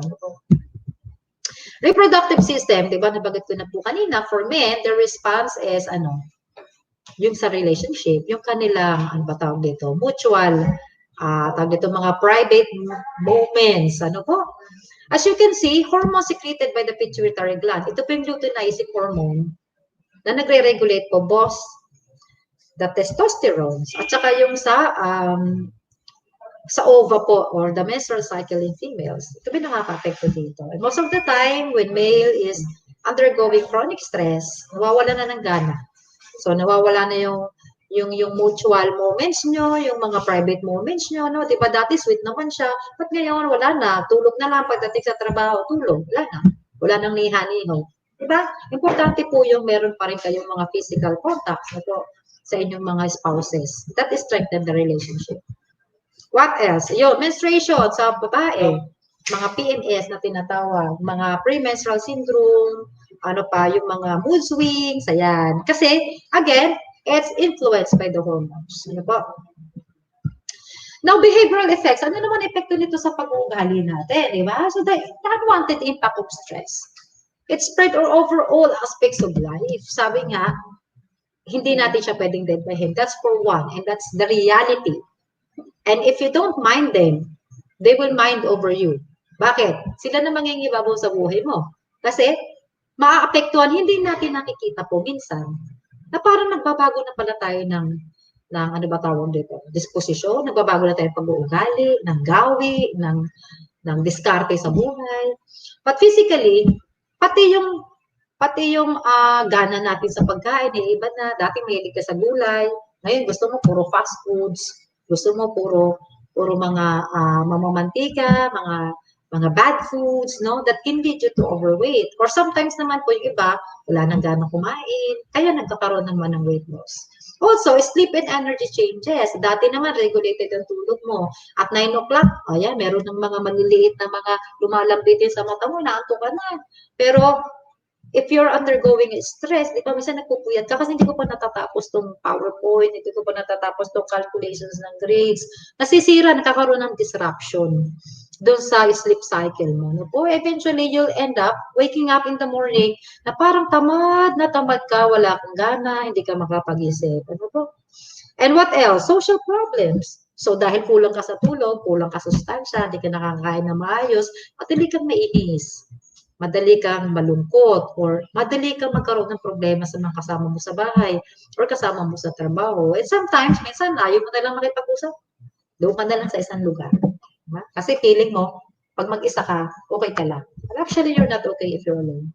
And most of the time, people tend to withdraw from other people. They turn to drugs or alcohol. Kasi parang feeling nila, buti pa tong alak, sinasamahan ako maghapon, buti pa tong alak, nakikinig sa problema ko. But eventually, this will lead you to a more bigger problems. Yan, di ba? No? Overeating, irritability, alcohol and drugs, substance abuse, and sleep changes. Emotional. Ano naman ang dating nito sa iyong damdamin? Ano? So, when you are undergoing high stress, a high level of stress, minsan nangyayari dito, nagwi-withdraw ka from people. You become sad, you become worrisome, you become depressed, and yung mga history, alam niyo po sa atin, sa amin po sa medical, part of our interview is to ask for the family medical history and the recent medical history and the physical examinations. So, kinukonsider po namin kapag may mga history po na sa family may mga history ba ng depression, you know? Kasi isa pong puntos yun eh. You can be prone to that. Maaring akala natin po, nakakahiya, stigma kasi po sa Pilipino. Lalo na po dito sa atin sa Pilipinas. Isang stigma po kapag sinabi na, punta ka sa psychiatrist. Una natin iniisip, ay may tama yan. May nakipag-usap doon sa psychiatrist, ni-refer daw eh. Baka makasira na ulo niya, di ba? Yun agad ang iniisip natin. But actually, no. Mas maganda po na agapan natin ang problema. Ma-identify, depression ba talaga ito? O nalulungkot lang ako? Or is it acute depression? Or is it a mild anxiety? Or papunta na ba ako doon sa pagkaputo ng katinawaan sa akin? Di ba? So, mas maganda yun na nauunahan na natin ang ma-anticipate natin. Because if you know the problem, it would be easier for us to find the solution for it. Pero kung iti-deny po natin yung mga ganun, hindi, okay lang ako, wala namang problema. Ganun. Pero eventually, nagbibilang ka na pala ng mga lumilipad sa paligid mo, di ba? Di ba? Iba na pala yung trip mo. Yung gano'n. So, depression, intense sadness. So, minsan po, meron naman tayong, sometimes, for example, nawala yung cellphone mo, kabibili mo pa lang, di ba? O, di ba? Go, sadness. Okay. Pero 1 year na, iniiyak mo pa yung cellphone mo, ibang usapan na po yun. Ano po?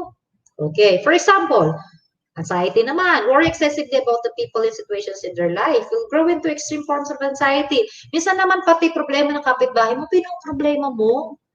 Ha? Alam mo, kawawan ng kapitbahay. O sige, tulungan mo. Okay, 1 month, 2 months. Hindi ka pa nakaka-get over. Yung kapitbahay mo masaya na. Ikaw, dala-dala mo pa yung problema niya. Diba? Sometimes, too much worrying can lead to a panic attacks or even phobias. May mga bagay ka kinakatakutan. Di mo naman alam kung ano. Basta, takot ka lang. Unexplained. So, we need to, how do you call it? We need to dig into a deeper problems. Bakit ka ba natatakot? Ano bang, bakit mo iniiwasan itong bagay na ito? Bakit ayaw mo makita itong mga bagay na ito? We need to find out the root cause of it. Kasi pag hindi po, unresolved conflict yan eh. Nakatago sa brain natin. Pero nagmamanifest into some other things. What else? Poor focus. So mental health issues, yung mga bata na mayroon po tayong mga ang ADHD po, hindi lamang po yan sa bata. Actually, it's being developed. Nadadiagnose po yan from 4 years old up to 10 according to the study. Pero I'm not expert on that. Hindi po ako, mga sped teacher magagaling po dyan. But, if that ADHD has been left unresolved, may ADHD rin po sa adult. Yun ang mas mahirap. Kasi, nagkakaroon po siya ng problema sa relationship, social problems. Kasi, unresolved. So, sa atin sa mga bata, di ba, nakikita natin na hindi mapakali, hindi mapaupo ng 5 minuto, o paupuin mo 2 minutes lang, nakatayo mo na, iba na naman ang ginagawa. No? Or, probably, marami siyang mga distractions sa paligid na hindi niya siya nakakapag-focus. Pwede rin kasing paraan yun ng isang bata or ng isang tao to relieve the stress that they are feeling. So, mental health. Prolonged stress can take a serious toll on individual's mental health. Ba? Physical into mental. So, chronic ongoing stress has been linked to conditions such as anxiety, depression, post-traumatic stress, substance use problems, sleep difficulties, and even personality disorders. Nagiging bipolar na pala, di ba? Extreme sadness, the next day, extreme euphoria naman, di mo na maintindihan.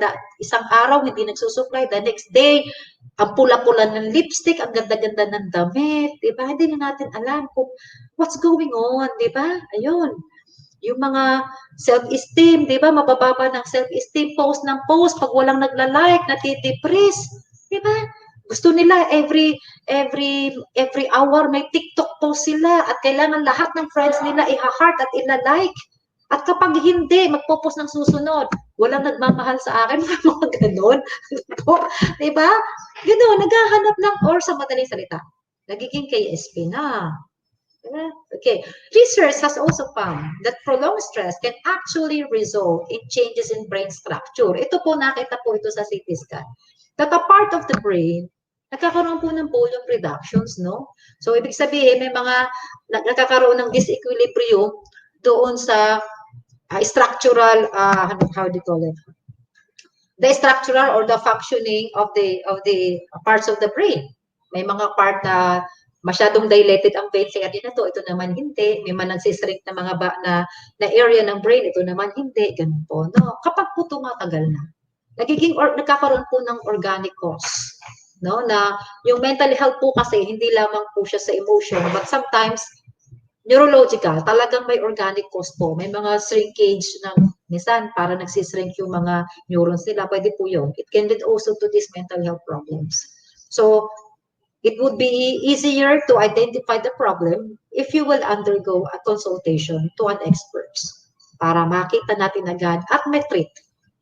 May mga gamot naman po tayo in the market that we can use behavioral modification of behaviors, changes, yung mga techniques na ginagamit po ng mga psychiatrists, psychologists, and the neurologists, no? All hand in hand, they can help you out to resolve the conflicts or at least lessen.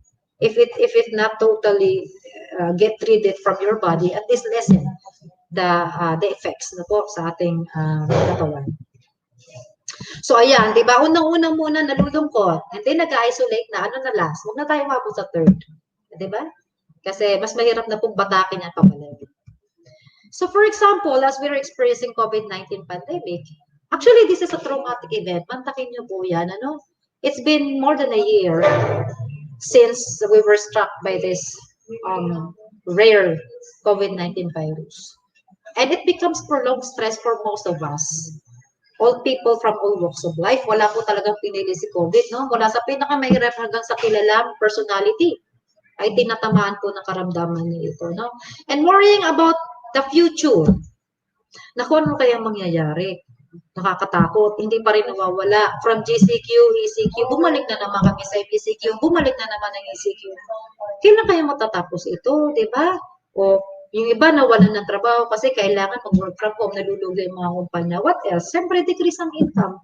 And most of the time, puro ka lang nasa bahay, nakakabore na, di ba? Wala ka ng contact to your friends, puro virtual. And what else? Minsan, dahil irritable ka na, lagi kayo nakikita-kita ng pamilya mo, nagkakaasaran na kayo sa mga mukha ng bawat isa, di ba? Maikli na yung pasensya nyo, madali na kayong mainis sa isa't isa. According to American Psychological Association found that some of the sources of stress caused by COVID-19 included, yun, di ba? Kasi kakaibang routine na disrupt yung normal, regular routine mo. And what else? Hindi nawawala yung concern about illness. Paano pag isa sa pamilya ko ang nagka-COVID? What would I do? Okay? Ano pa? Matutulungan kaya ako ng gobyerno kung sakaling magkaroon ako ng reaction sa vaccine? Isa po yan sa tanong. Sinasabi nila, yes. The government can shoulder the expenses of the side effects of vaccines. Sana naman wala. Sana naman walang side effects. Para mahirap pong umasa din kasi sa government. Alam naman po natin yan. Ano ba? And for other people, they stop communicating with other. Nagsa-self-isolate. Okay? And therefore, napapabayaan na yung mga basic needs, no? Okay. So, before I end my report, balikan natin, marami po kasing haka-haka, no, tungkol sa stress. Just to correct those myths. Just to correct those, turn it into facts. Para hindi po tayo basta nila, ay kasi sabi ni ganito, ganyan. Kaya pala, natutulog na ba sa ang buhok, nakakaparaning daw yun, di ba? May gano'n, narinig niyo po ba yun? Ayun. So, we need to correct those myths. So, according to the National Institute of Mental Health, stress is an evolutionary mechanism meant to deal with life's numerous demands and stressors.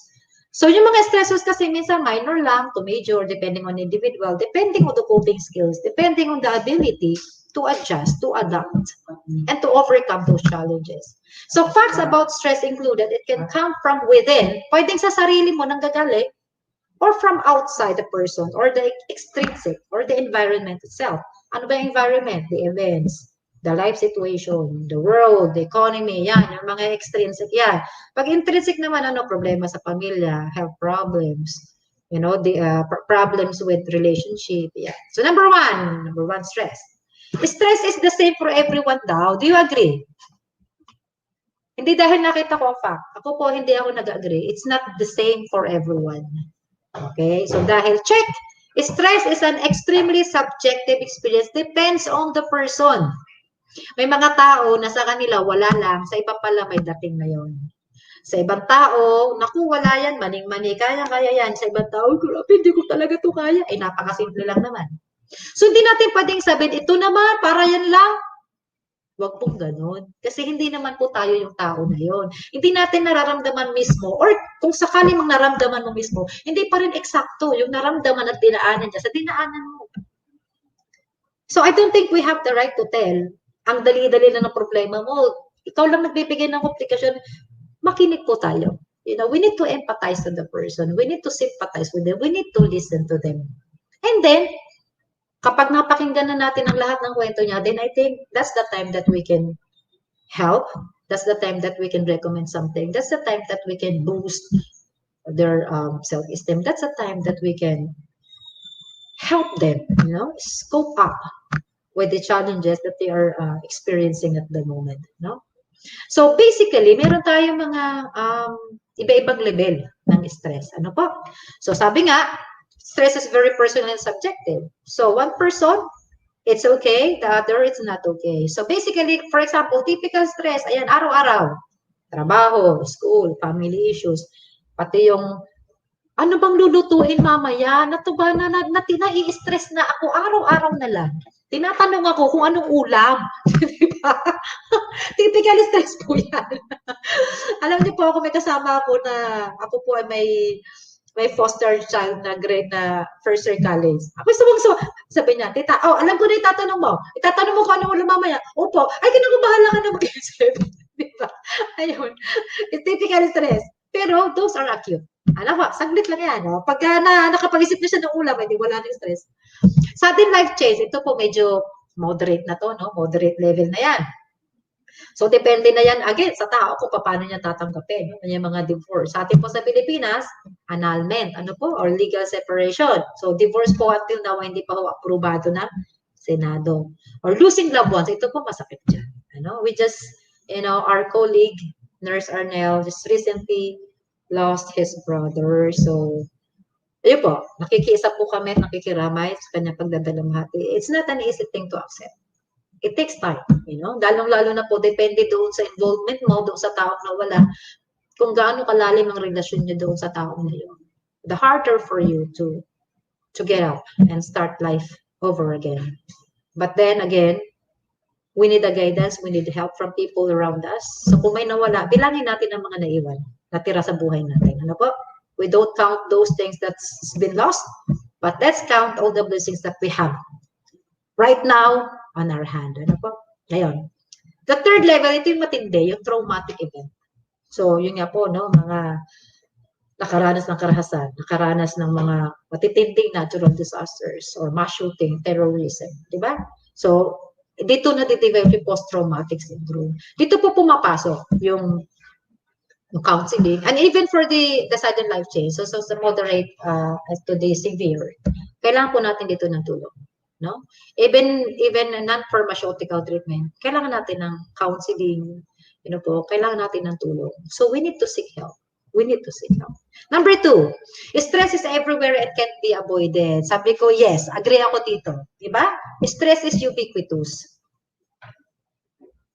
So stress is ubiquitous. Sabi nga, it's everywhere and can't be avoided. Tama naman. Pero, you can manage it. We just learn to know how to manage those circumstances. So, unang-una, alamin natin, ano ba itong problema ko? Ano bang stress ko? Identify what kind of stress you are into. And then have a support system.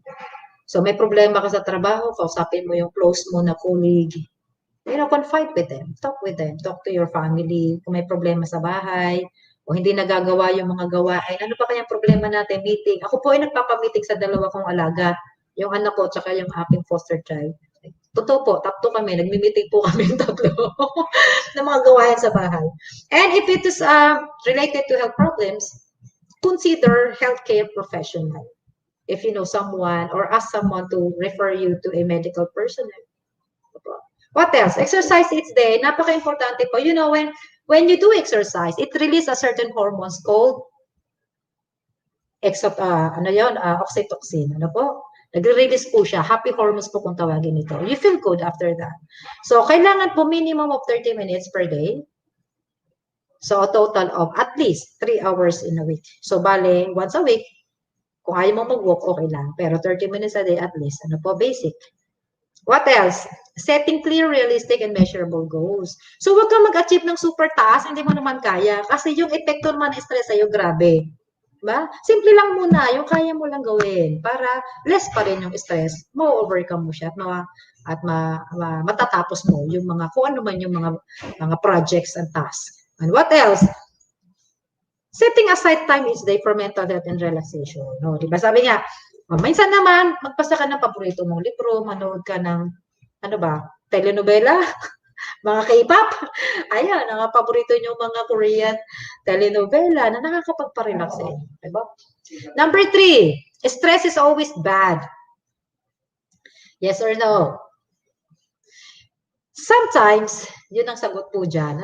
Stress can be good. So sabi ko nga po kanina, if it is acute stress, it helps you, it motivates you. It gives you the power to complete a certain task or job. But, kapag tumagal, nagiging debilitating and can have a negative impact on your memory, on your actions, on your behaviors, and on your mental health. Number 4, no symptoms means no stress. Nabanggit ko po ito kanina, no? Okay, mukhang okay naman siya. Hindi naman nalulungkot, magana naman kumain. But how do you know? Not unless nag-confide sa sayo at nalaman may problema pala siya. So, we can never tell a person kung ano man yung pinagdadaanan niya unless malaman mo. Malalaman mo lang naman yon kung confidante ka niya. Kung if that person trusts you to share her problems with you. Otherwise, you don't know. So, mahirap po sasabihin, nag-judge tayo, ikaw to lagi na lang tong late tong babae na to. Ganyan ang ganyan. Pero hindi mo alam, kaya pala siya nalilate. Ang dami pa niya inaasikaso sa bahay. So just because a person does not show signs or symptoms of stress doesn't mean they are not stressed. So usually po nagre-reflect. Maaaring physically you don't see any changes, but their behaviors or their emotional state probably meron din po doon. Number 5. Only major stress symptoms require attention. O, parang sinasabi dito, okay lang yung mild, walang effect yun. So again, depende sa skills, the coping ability of the person. Because even minor stress causes symptoms na dapat i-address. Diba? So dito, kapag sumobra, yun nga po, no? It affects the central nervous system. It can affect memory, cognition, learning, or body system. Yung nabanggit po natin kanina. Number 6, stress causes gray hair. Grabe, nakakauban na itong trabaho na to. Dami ko ng uban sa trabaho. Hindi po totoo yun. Ha? Gray hair has other causes than stress. Huwag naman natin sisihin lagi si stress. Hindi po sa kanya galing ang pagputi ng buhok. Okay? The pigment responsible for hair color is produced less as people age. So yung melanin po na tinatawag, kumukonti na po ang production niya kapag tumatanda ang tao. So age is a large factor in the development of gray hair as well as a person's genetic predisposition. So pwedeng kapag may mga sakit ka, may mga sakit na nakaka-apekto sa pag-gray ng hair. Ano po yun? Example, ayan, kapag kulang ka sa vitamin A or kapag may mga tumor growth ka. Tapos may mga vitiligo, alopecia, heart disease, or even low bone mass. Number 7, stress causes cancer. Hindi rin po totoo ha. Minsan nasisisi natin. But, having cancer is a stressful event. Yun. Yung pagkakaroon ng cancer, yun yung magiging stress mo. Pero, hindi ka nagkaroon ng cancer kasi may stress ka. Pwede kang magka-stress kasi may cancer ka. Okay po? Ayun. So, wala pong kinalaman ng stress. Hindi po siya nagiging dahilan ng cancer. Pero, ang epekto at sagot mo sa pagkakaroon mo ng cancer can lead you to have stress. Number 8, stress is a motivator. Sometimes, yes, kapag mild, kapag acute, pero again, kapag sumobra na, it outweighs the benefits and it increases the risks. Ano po? So dito po, yung nag-conduct ng study yung Chinese community, nasabi nila kapag daw marami trabaho, mamomotivate, pero mali. No, hindi po totoo. Po. Lastly, drinking alcohol is an effective way to cope with stress. Again, the answer is no. Because drinking alcohol leading you to a substance abuse, which can cause a worse problem than the present stress that we are facing right now. So, hindi po siya stress relief. Pero, kapag may kasama kang kaibigan habang nagiinom kayo, doon nakakapag-confide ka, nakakatulong. Pero kung ikaw lang po umiinom mag-isa, I don't think so. So conclusion, since people cannot stop all stress from entering their lives, effective stress management techniques are essential. Later on, Dr. Leila will tackle about the management, treatment, and referrals po ng mga mental health natin. This is a non-pharmaceutical recommendation. Ano po? So first, focus on promoting good physical health. Kung mahal mo ang pamilya mo, mahalin mo ang sarili mo. Kasi mas mahalaga ka kaysa sa perang inaakyat mo sa bahay. Puro ka trabaho, napapabayaan mo yung pamilya mo. Kung tatanungin mo yung anak mo, papipiliin, ano ang gusto niya? Bagong damit? O kasama mo siya palagi? Lalo sa mga maliliit. I'm sure, pipiliin ka ng anak mo. Opo? So, wag po natin papabayaan ang ating sarili. Kasi, sa pagbibigay ng pahalaga sa sarili, mas mabibigay natin ng halaga ang mga tao sa paligid at mga taong mahal natin sa buhay. Move into mental health stress relievers. So kung mga mahihilig kayo sa mga Zumba, sige lang, go lang kayo dyan. Basta practice, safety protocol, ha? Okay, devoting extra time to self-care. Paminsan-minsan naman magpa-salon or magpa-home treatment or ano ba? Home care? Home service, sorry. Oh, diba? Oh, home service, manicure, pedicure. Oh, again, dahil naka-COVID pa po tayo, safety protocol. Okay? Ano pa? Avoid negative coping skills when possible. So don't turn into drugs or alcohol to relieve those tension or stress. Hinaharap po ang problema, hindi po tinatalikuran. And if it is left unmanaged or struggling with the effects of stress or negative coping skills, please consider professional treatment. Ano po? So that's it. Thank you very much for your time. And for those who have questions, Ma'am Angie. And here's is my references po. Ayan! Marami po ba tayong nalaman? Dagdag kaalaman? O, bigyan ngayon po, yung meron po mga konting tanong, may konting pong pag-aalinlangan o paglilinaw, may bigyan po namin kayo ng oras. At sasagutin po yan ni Ma'am Henny. Ang unang tanong po, what do you think should an individual do when people, example, friends and family, don't believe in his her depression? Oh, Ma'am Henny, you can answer it. Okay. If it happens, pero imposible lahat ng pamilya mo hindi naniniwala may depression ka. Grabe naman yun. Di ba? Siguro naman kahit isa sa kanila, may makikinig sa'yo. Okay, if there's none, minalas-malas. Walang naniniwala sa'yo na nag-arte-arte lang yan, depression lang yan. Di ba? Then siguro naman may kaibigan ka. May kaibigan ka ba? O kung wala pa rin, minalas-malas, wala pa rin talagang kaibigan. Kung meron kang mga kasamahan sa trabaho, which you think are open-minded and are ready to listen. Diba? Talk to them. Otherwise, ask someone to assist you and help you out with. And seek professional help. Pwede naman po tayo sa mga psychologists and psychiatrists. Lalo po sa amin, we encourage. Kaya nga po pag kami napapasya dito ng mga guro, sabi, Mama, ano, kumusta? Ayos lang ba tayo dyan? Ma'am, nandito lang po kami. Lalo na po si Nurse Menchi. Siya po ang ating adolescent reproductive and mental health coordinator. Please don't hesitate. We are here to help. We are not that close, pero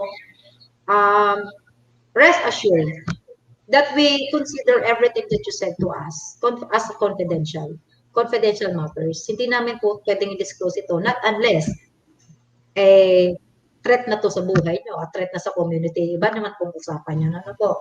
So, we are always here to help. At saka sabi nga po natin, marami na pong paraan ngayon sa media, di ba? Sa multimedia, sa technology. If you are ashamed to consult face-to-face, pwede naman po sa mga hotline centers. Marami naman po dyan. Meron po sa National Mental Health or sa community po. Sa DOH, meron po yan. May mga hotline.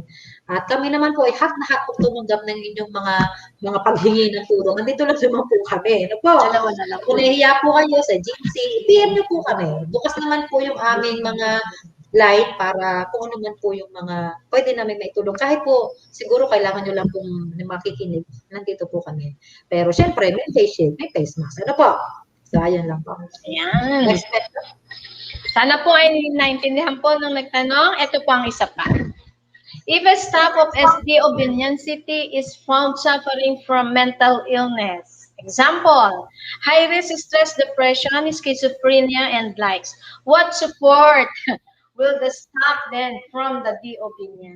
Ano Okay. daw po ang support? Our process, actually, it will be further explained to you by our Dr. Leila Bondok later on kasi tatakil naman po yan. Pero sa amin po, sa SDO, there should be a report coming from the immediate supervisor para malaman po namin kasi on our part, we really cannot pinpoint, no, kung sino may problema. Hindi naman po yung nakikita sa mukha. Mukhang depressed. Naku, meron ka na, no? Hindi po gano'n. Siyempre, we need recommendation or we need a report. Whether it comes from your supervisor, teacher, or school heads, paano malalaman? I think how you perform your job, how you deal with your students, how you deal with your colleagues, siguro po doon nakikita ano po. And then they can refer it to us. So, nandito naman po si Dr. Leila Bondok to identify, to talk to you first, to find out, to assess. And kung may basihan ba yung mga nakikita or manifestations po sa inyo, and on your part, personally, kung ano po yung mga nararamdaman natin. And eventually, we can categorize them if it is minor or major, kung kinakailangan na, I think parang kailangan mo ng counseling. Yun na lang muna po, first level. And eventually, kung pataas po siya ng pataas, and then we could recommend to the psychiatrist, it can be, again, behavioral modification, or baka po kailangan ng pharmaceutical aids. Ano po? So it will be, I think the best person who can explain more on that is our Dr. Lena Bongok later on. Next question po. Okay po. Next question. How about what can you say to people who romanticize mental illnesses? Kung sana naman naka-romanticize mo tao, huwag ng mental illness. Ang dami naman ang hahanap ng pagmamahal dyan, di ba? Sabi nga po natin, huwag nating dip-dipin. At huwag rin nating i-stack sa utak. Ano po? Sabi nga, kapag dumadaan ka sa isang pagsubok, daan ka lang. Huwag mong tatambayan, di ba? So first and foremost, napakahirap sa isang tao. Ang pinakamahirap pong labanan is that sense of denial. Actually, malimit po. Lalo na po pag mental health. Sasabihin, bakit? Sino nagsabi? Hindi ako si Raulo, no? At saka wala akong problema. Yun. Yun ang mahirap doon. Kasi the first step to recovery is acceptance. Recognizing what you are truly feeling inside. Kasi kapag hindi mo na-recognize na may problema ka, edi wala kang problema kasi hindi ka naniniwala may problema ka. Di ba? So, unang-una doon, yun nga, yung unang tanong, I think we can relate this to the first question. Walang naniniwala sa'yo na may problema ka. I'm sure there is someone over there, somewhere, who can help you out with these problems. And then once na-identify, ito ang problema mo, ano kaya ang nag-lead sa'yo into having this scenario in your life? Ano ba ang nag-trigger sa'yo para makaramdam ka ng ganito? So, we need to understand the root cause of the problem. And then we need to accept, ito yung sitwasyon mo ngayon. Ito yung nararanasan mo ngayon. Base sa yung sinabi, base sa yung nararamdaman, at base sa mga resulta ng aming pagsusuri o ng assessment. And then, ang susunod natin gagawin ganito. So, unang-una, upon managing stress, tapanin mo muna yung mismong client. Gusto mo ba na mabago ko? Gusto mo ba na mawala to sa'yo? Kasi kung hindi naman po siya willing, again, it will be challenging for both the healthcare professionals and the people around you. If you don't accept that you have a problem, you are not willing to get the treatment. Yun po, medyo challenging po talaga yan. But again, romanticized mental illness is a fantasy. Don't live in fantasy. We have a beautiful world to live with. Yun po. Okay. Next question. Okay, for the meantime, yan, ganyan lang po muna ang ating may Okay. entertain na question. Salamat po ng marami, Ma'am Henny. Maraming Very salamat good. po. Okay po, hanggang sa Very susunod informative. session kung meron man. Ayan. All the time. God bless everyone. Stay safe. Ayan. Okay, mga kasama, marami po bang tayo natutunan, nadagdag kaalaman? Sana naman po ay marami. Sa kabila po ng mabilis na pagsasalita ni Ma'am Henny, alam ko po ay nakuha po natin lahat yan. Okay po? Bago ko po, ako po ay hindi na magbibigay ng kahabaan ng aking sariling pupunta na po tayo sa ating medical interventions and referrals. Ang ating pong susunod na speaker ay graduate po ng BS Biology way back 1995 as cum laude. Very good. BS Medicine at Manila Central University, 1999. And 2000, internship at Chinese General Hospital and passed the board last 2000. Medicine, Medical Officer Pioneer ng Ospital ng Binyan, 2004 to 2012. So, di ba? Naging party din po siya ng Ospital ng Binyan. And then, 2012 to 2016, naging Chief Medical Officer po siya ng Ospital ng Kabuyao. And presently po, at graduate din po siya sa LLB Perpetual. And then, since 27, until now, siya po ay ang ating Medical Officer 3, DepEd SDO Binyan. So, hindi ko na po patatagalin. Bibigay ko na po ang oras kay Dr. Leila C. Bondo. Dr. Leila, welcome po sa ating webinar. Sound check po muna tayo, Doktora. Salita po kayo. Good afternoon po. Ayan. Nadidinig na po ba si Doc? Okay po. Sige, Doc, sa inyo na po yung time.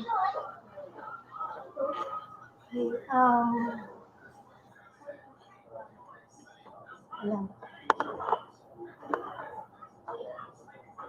Okay,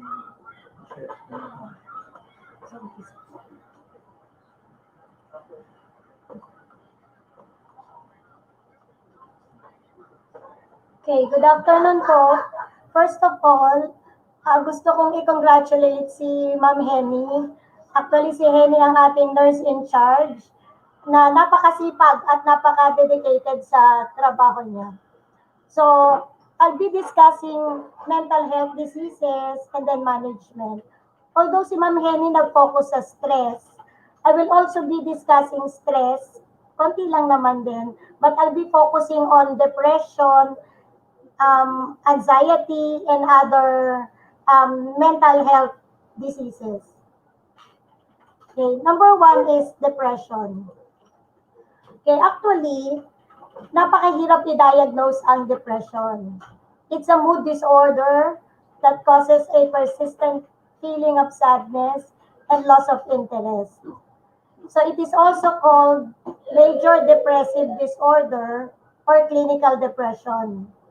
So ang depression affects how you feel, think, and behave, and can lead to a variety of emotional and physical problems. So for example, halimbawa hindi ka kumakain ng ilang araw o isang araw lang, depression na ba yon? So, as we go along, malalaman nyo kung under na ba kayo ng depression o hindi. You may also have trouble doing normal day-to-day activities, and sometimes you may feel as if life isn't worth living. Okay, the problem with depression, when you diagnose depression, it requires long-term treatment. So for example, na-diagnose ka ngayon na may depression ka, after 1 month, umokay ka, magaling ka na ba? So hindi. Kasi hindi naman na gumagaling ang depression in few months. Sometimes it will take years. Kaya nga ang treatment nito should be continuous. Most people with depression, they feel better with medication, psychotherapy, or both. But mostly, aside from psychotherapy, most doctor focus with medications. Kasi yung mga medications na to, sila yung nagko-control ng depression mo. And kailangan continuous to. Kasi once na natigil to, babalik ka na naman ulit. Okay, what are the signs and symptoms? Okay, depression may occur only once during your life. Okay, people typically have multiple episodes. Say for example, na-diagnose ka ngayong April na may depression, ginamot ka, after 3 months, you feel okay, pwede siyang mag-recur. 3 months, 6 months, or kahit a week again, or 1 month, it will depend. Okay. During these episodes, symptoms occur most of the day. Sometimes, every day, and may include feelings of sadness, fearfulness, emptiness, or hopelessness. Sometimes maririnig mo yan sa mga kaibigan mo, wala na yata akong pag-asa, parang wala nang mangyayari sa buhay ko. Yan. Tapos lalo na kapag may narinig ka na gusto ko nang mamatay, napaka-importante yun kasi may suicidal thought na yan. So, ibig sabihin, you have to look at this person, baka anytime pwede siyang mag-commit ng suicide. Angry, outburst, irritability or frustration, even over small matters, loss of interest or pleasure in most or all normal activities. So included dito ang sex because sex is a psychosocial needs, hobbies or sports. So kung dati, mahilig siyang mag-basketball, ngayon, wala na talaga. Pag niyayaya siya ng mga friends niya, ayaw niya na. Sleep disturbances, including insomnia or sleeping too much. Pero it doesn't mean na kapag may insomnia ka, may depression ka na. We have to deal with other signs and symptoms. tiredness and lack of energy. So even small tasks take extra effort. Itong symptoms na to, you have to dig further. Kasi baka mamaya, lack of energy, nangihina siya. Yung pala may diabetes, bumababa ang sugar. So we have to deal also with other medical problems. Reduce appetite and weight loss or increase craving for food and weight gain. Ito rin, we have to dig further on history. Baka mamaya pala, kaya siya pumapayat kasi nagda-diet siya, nag-o-OMAD, o yung 1 meal a day. Or sometimes, may other medical problem. May cancer pala or other problem. Anxiety, agitation, or restlessness, slow thinking, speaking or body movements, feeling of worthlessness or guilt, fixating on past failures or self-blame, trouble thinking, concentrating, making decisions, and remembering things. Others are frequent or recurrent thoughts of death, suicidal thoughts, suicidal attempts, or suicide. So ito nga yung medyo dapat nating bantayan. Kasi once na sinabi nila yan sa'yo, talagang gagawin nila yan. So they need emotional support. Okay, unexplained physical problems such as back pains or headaches. For many people with depressions, symptoms usually are severe enough to cause noticeable problems in day-to-day activities, such as work, social activities, or relationships with others. Some people may feel generally miserable or unhappy without really knowing why. How about depression symptoms in children and teens? Okay, actually, ito medyo mahirap mo siyang ma-detect. Lalo na ngayon na wala tayong face-to-face. So, di ba, ang nagiging problema natin dito is hindi natin monitor ng personal ang mga bata. Hindi kagaya dati, kung teacher tayo, napapansin natin kung sino ang may problema sa mga estudyante natin. The common signs and symptoms of depression in children and teenagers are similar to those of adults, but there can be some differences. In younger children, symptoms of depression may include sadness, irritability, clinginess, worry, aches and pains, refusing to go to school, or being underweight. Kaya lang, itong mga to minsan normal siya sa bata. Particularly yung clinginess, irritable, okay, or refusing to go to school. So medyo mahirap din silang i-diagnose.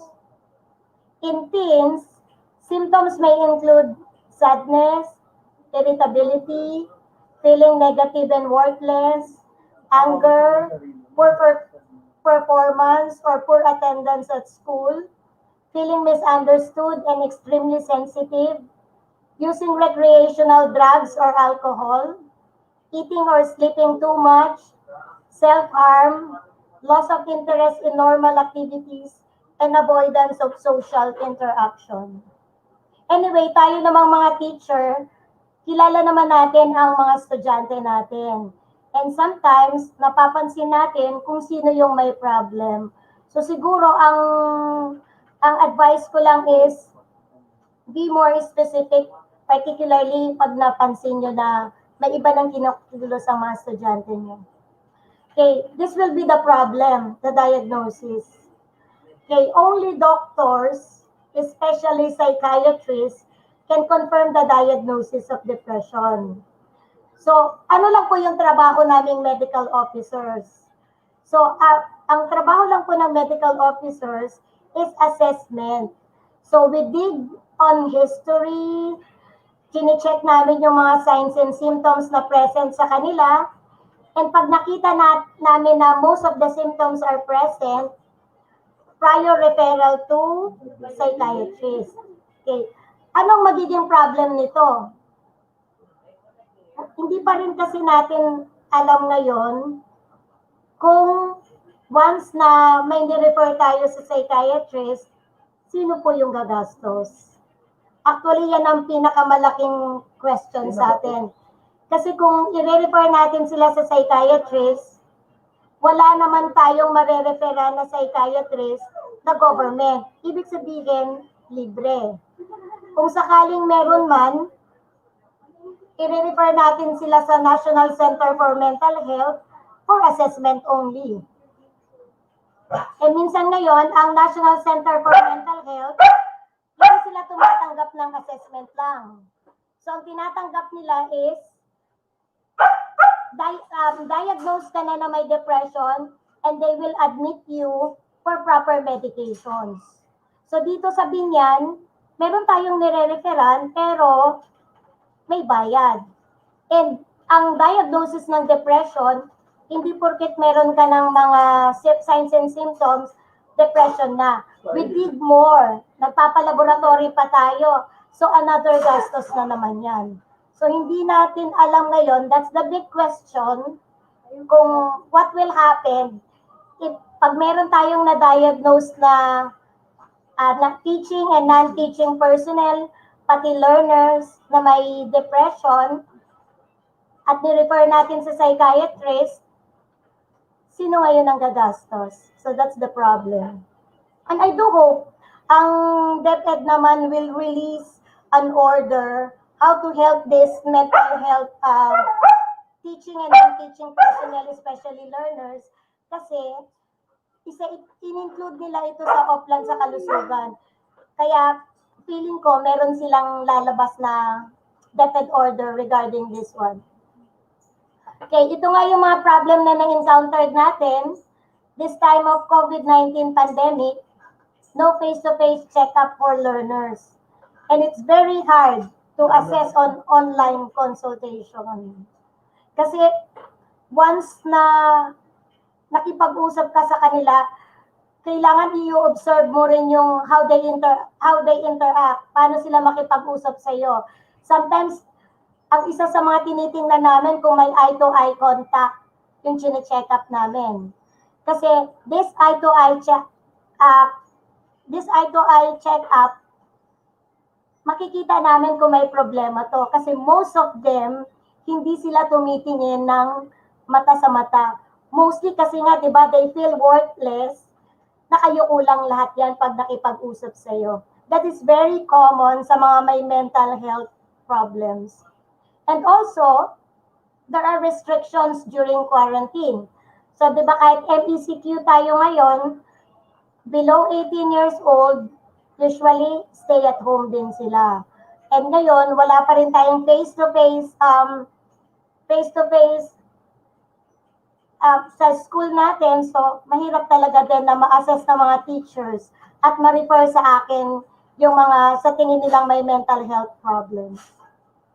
Okay, regarding the treatment, napakahirap din i-discuss, lalo na pag hindi ka medically oriented regarding this diagnosis.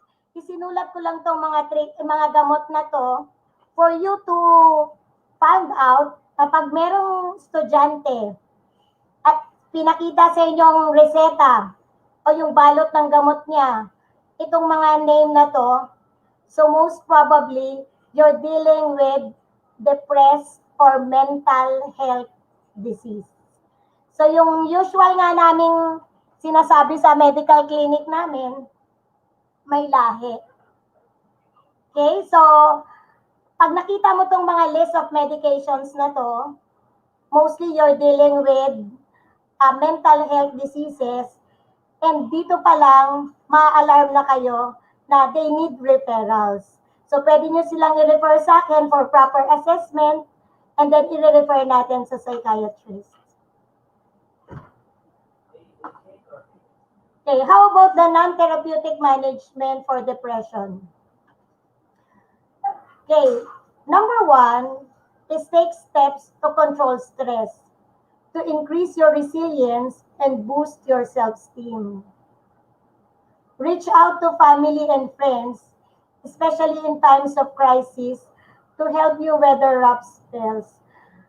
And most patients with depression, based on statistics, are men. Why? Kasi po, karamihan sa lalaki, hindi sila nag-burst ng emotion nila. Tinatago nila. Hindi kagaya ng babae, masabi lang natin sa friends natin, kaya nating umiyak compared sa mga lalaki. Pero that's based on statistics lang and based on experience. Pero kung mapapansin nyo rin, sa society natin, most pa rin ng depressed individual are men. Okay, get treatment at the earliest sign of a problem to help prevent depression from worsening. So itong treatment na to, mangyayari lang yan kung properly na-assess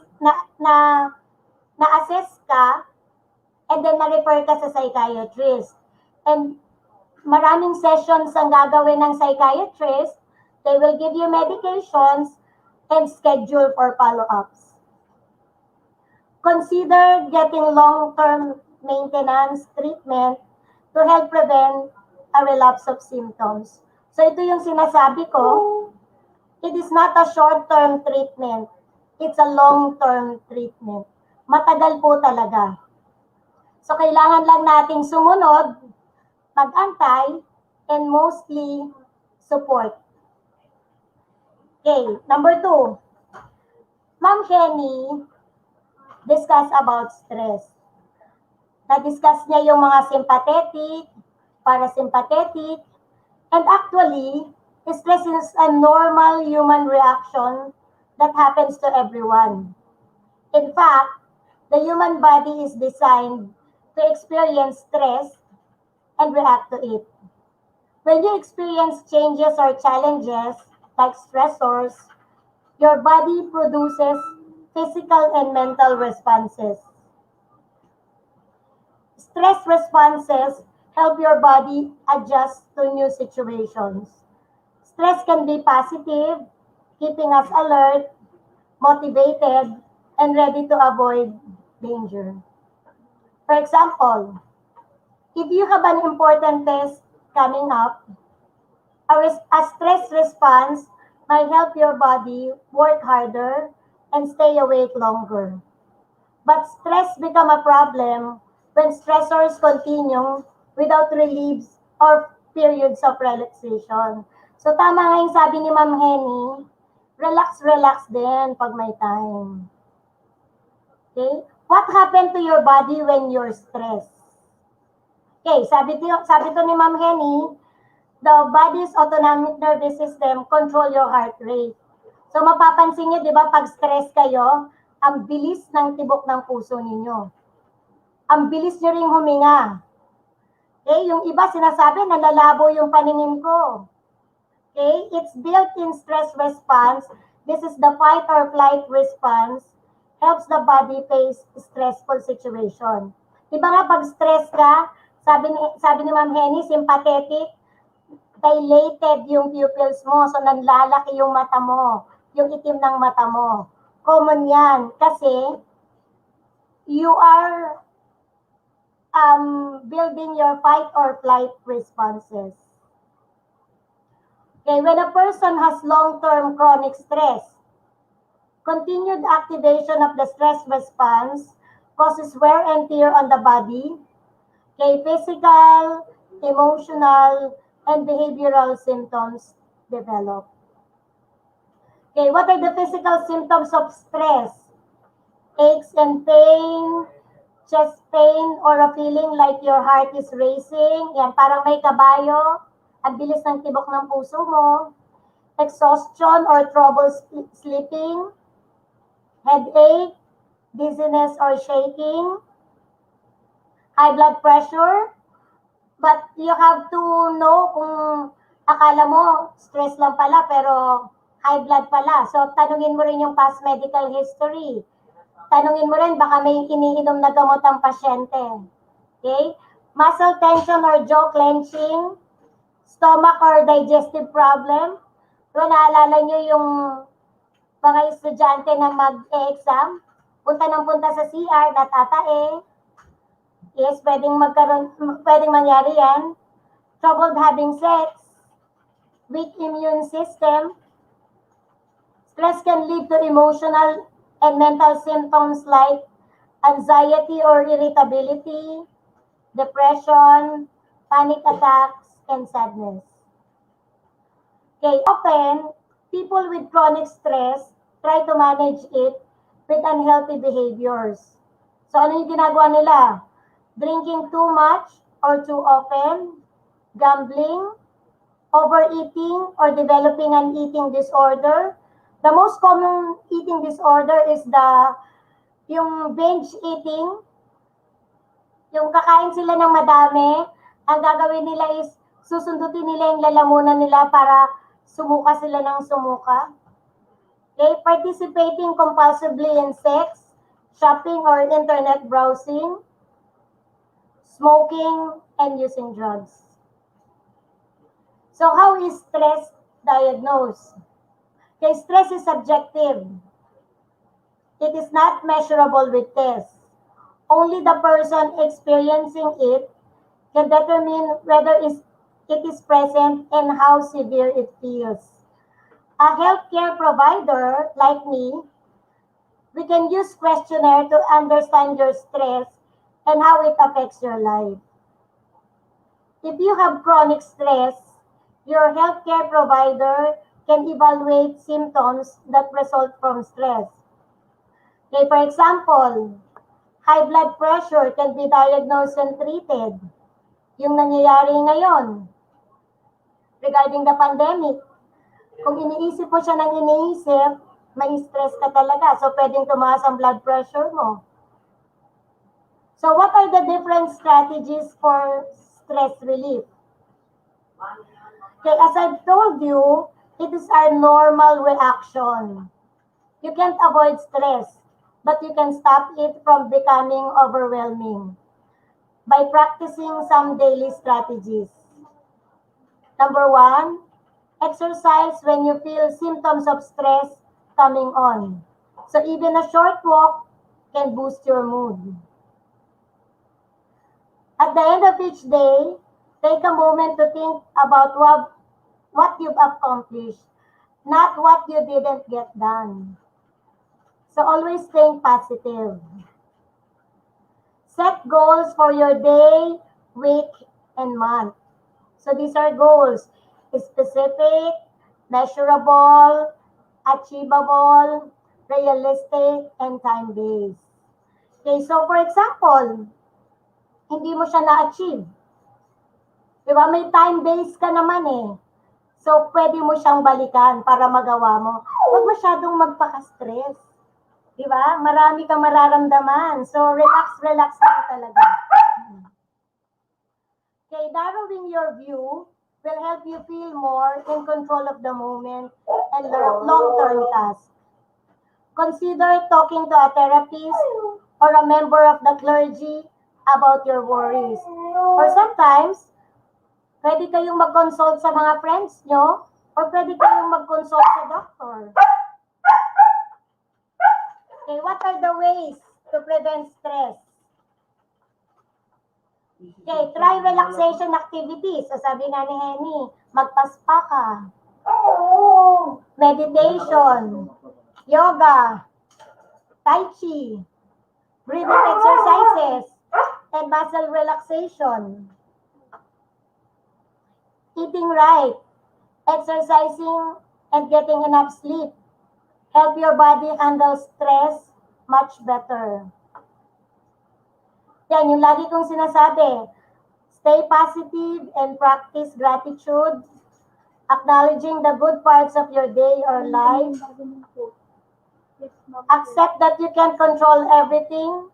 Find ways to let go of worry about situations you cannot change.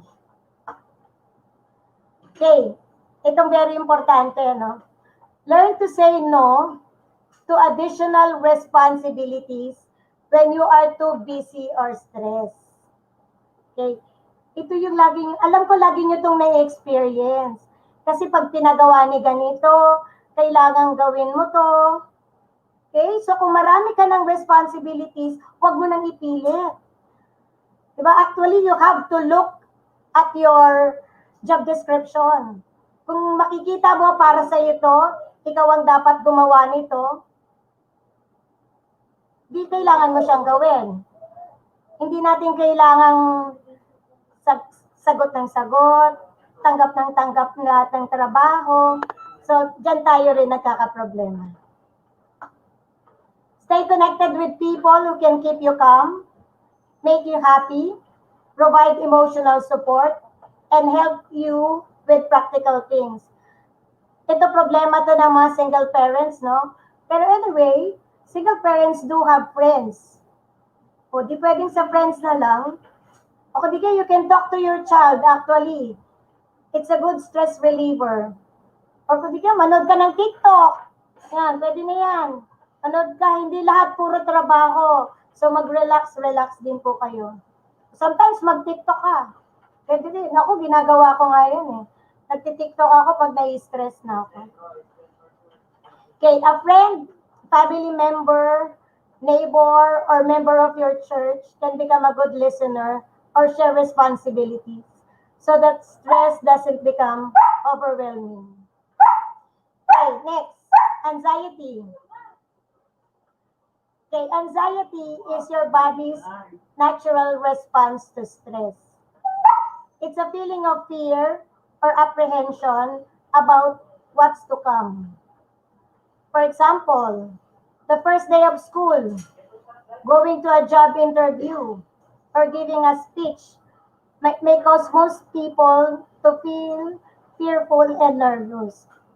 But if your feelings of anxiety are extreme, last longer than 6 months, and interfering with your life, you may have anxiety disorder.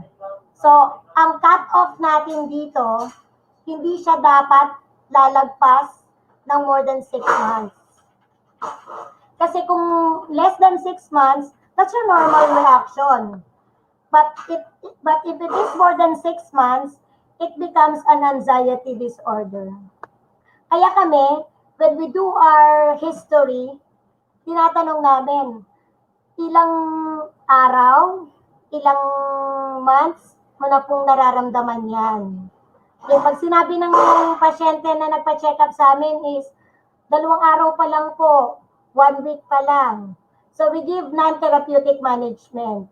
Pero pag sinabi ng pasyente na more than 6 months na po, naapektuhan na po yung buhay ko, yung mga ginagawa ko, yung trabaho ko, so it may fall on anxiety disorder. So what are the different anxiety disorder? Okay, it's normal to feel anxious about moving to a new place, starting a new job, or taking a test. Ngayon nga, di ba, pag nagkaroon tayo ng symptoms, ubo, sipon, lagnat, o kahit masakit lang ang mga katawan natin, and then we are advised na magpa-RT-PCR or swab test. So kinakabahan na tayo. Bumibilis na ang tibok ng puso natin. Paano kung positive? So I have to isolate myself. Magka-quarantine ako. So kailangan kong mag-report sa birth. Kailangan kong hindi pumasok kasi baka may mahawaan ako. So, yan yung usual na nararamdaman natin. Okay, this type of anxiety is unpleasant, but it may motivate you to work harder and to do a better job. Ordinary anxiety is a feeling that comes and goes, but does not interfere with your everyday life. In the case of an anxiety disorder, the feeling of fear may be with you all the time. It is intense and sometimes debilitating. In extreme cases, it may prevent you from entering an elevator, crossing the street, or even leaving your home. If left untreated, the anxiety will keep getting worse. So what are the different types of anxiety disorders? Number 1 is panic disorder, experiencing recurrent panic attacks at unexpected times. A person with panic disorder may live in fear of the next panic attack. Ito yung biglaan na lang. Bigla na lang siyang himatayin, bigla na lang siya matatakot kasi baka may sakit na siya. Okay, that's panic disorder. Paulit-ulit ito, more than 6 months. Number 2 is obsessive compulsive disorder. These are recurring irrational thoughts that lead you to perform specific repeated behaviors. A very good example of this is if this persists for more than 6 months and then it interferes with your life, ito yung mga taong paulit-ulit na ginagawa. Diba, binilang niya na yung number of teacher na may health problems. Maya-maya bibilangin niya ulit. O kundi kaya nagda-drive siya or naglalakad, pag may nakita siyang simbahan, laging sign of the cross ng sign of the cross, just pray ng pray. Okay, if this persists for more than 6 months, naapektuhan na yung work niya, so it may be an obsessive compulsive disorder. Social anxiety disorder, extreme fear of being judged by others in social situations. Okay, phobia, excessive fear of a specific object, situation, or activity. Example nito yung acrophobia, fear of heights. Claustrophobia, fear of closed space. Anxiety disorder yan. What are the symptoms of anxiety? Okay, anxiety feels different depending on the person experiencing it. Feeling can range from butterflies in your stomach to a racing heart. You might feel out of control, like there's a disconnect between your mind and body. Kasi nga, remember, we're activating our sympathetic responses. Other ways people experience anxiety, it includes nightmares, panic attack, and painful thoughts or memories that you can control. You may have a general feeling of fear and worry, and you may fear a specific place or event. Hindi ko pala nabanggit kanina, sorry, yung post-traumatic stress disorder. Actually, it's one of the anxiety disorder. And these are common sa mga people na naka-experience ng trauma, whether emotional, physical, or sexual trauma. Most common ito, yung mga nakakita na merong binugbog, namatay, or sexually abused yung pasyente. So initially, we refer them to psychiatrists. Kasi yung ibang pasyente, in few months, hindi sila nakakaramdam ng symptoms. Then after few months or pagtanda nila, few years, doon sila nagkakaroon ng symptoms. So when we dig further on the history, nalalaman na namin na ito pala'y biktima ng ganito. Nagkaroon pala ng sexual abuse ito ng bata pa, nakakita na may binugbog sa harapan niya, so nagiging anxiety disorder, yung post-traumatic stress disorder or yung PTSD. So what are the symptoms? Since we're activating the sympathetic nervous system, increased heart rate, rapid breathing. Be careful ha, kasi ang rapid breathing will lead you to NCA, the neurocerebral asthenia. Ito yung mga naninigas yung mga kamay mo, hindi ka makalakad, kasi instead of getting oxygen, you're getting carbon dioxide because of rapid breathing. Restlessness, trouble concentrating, and difficulty falling asleep. Okay, what is an anxiety attack? An anxiety attack is a feeling of overwhelming apprehension, worry, distress, or fear. For many people, an anxiety attack builds slowly. It may worsen as stressful event approaches. Anxiety attacks can vary greatly, and symptoms may differ among individuals. That's because The many symptoms of anxiety don't happen to everyone, and they can change over time. So what are the symptoms? Feeling faint or dizzy, shortness of breath, dry mouth, sweating, chills or hot flashes, apprehension and worry, restlessness, distress, fear, numbness or tingling. So what are the causes? So what are the causes of anxiety? Okay, up to now, researchers are not sure of the exact cause of anxiety, but it's likely a combination of a factors play a role. This includes genetic and environmental factors as well as brain chemistry. So genetics, kung may lahi kayo.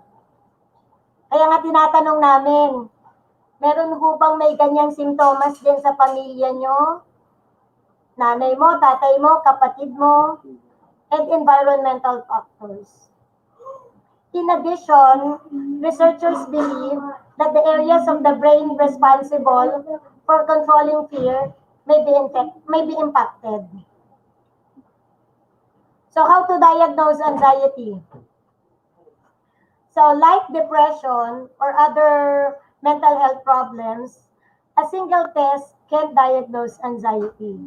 Instead, an anxiety diagnosis requires a lengthy process of physical examination, mental health evaluation, and psychological questionnaires. Some doctors may conduct a physical exam, including blood or urine tests, to rule out underlying medical condition that could contribute to symptoms you're experiencing. Okay, what are the treatments for anxiety? Okay, once you've been diagnosed with anxiety, you can explore treatment options with your doctor. For some people, yung pinakita kong list of medication, it can be given to depression and anxiety. Okay, so pag mga nakita niyo yung mga list ng medications kanina, so most probably you're dealing with health problems. Pare-pareho lang naman sila eh. And most medication, these control their moods and emotions. And sometimes, this medication, since most of them experience lack of sleep, nakakaantok din yon. So once na natulog sila, nare-relax sila. Okay, lifestyle changes may be enough to cope with the symptoms.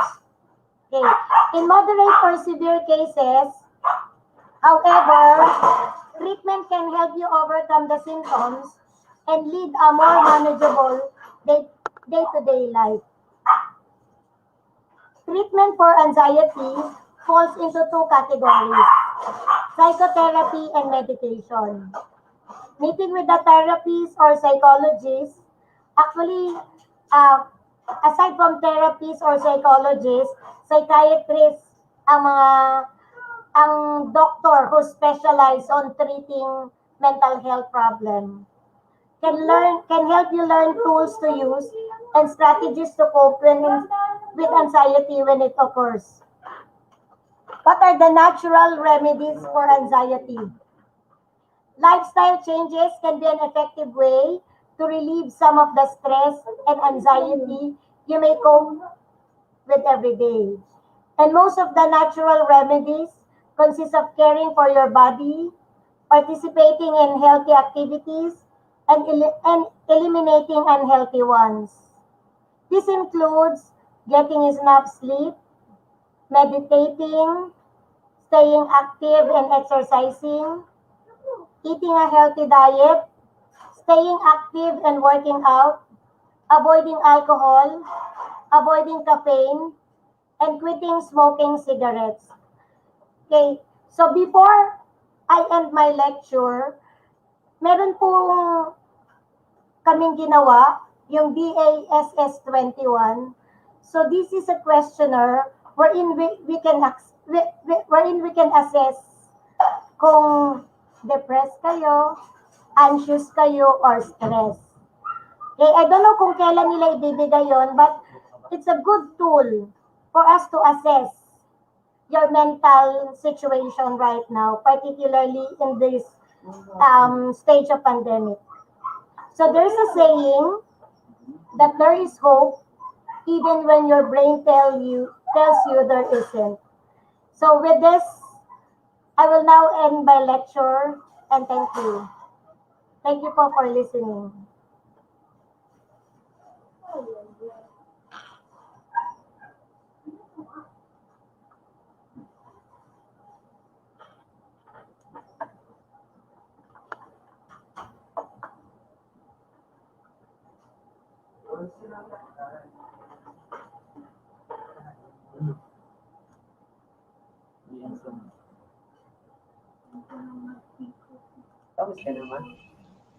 Ayan.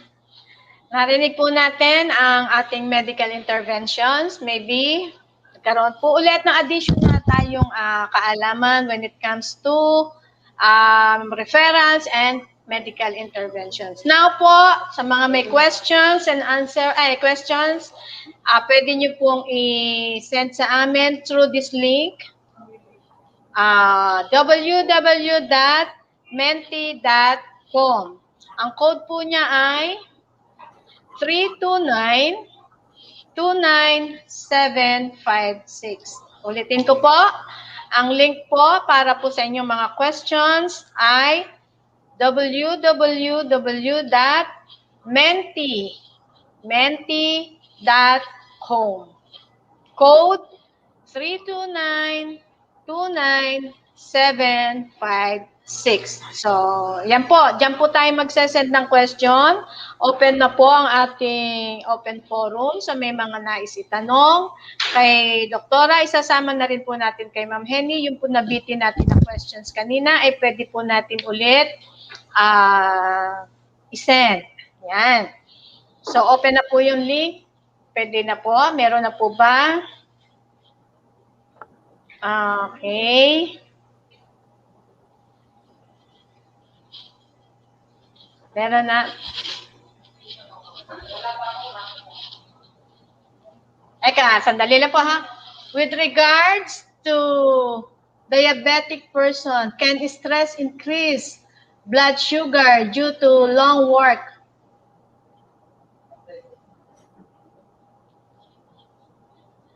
Ayan po, nabasa ko na yung tanong, Ma'am Henny.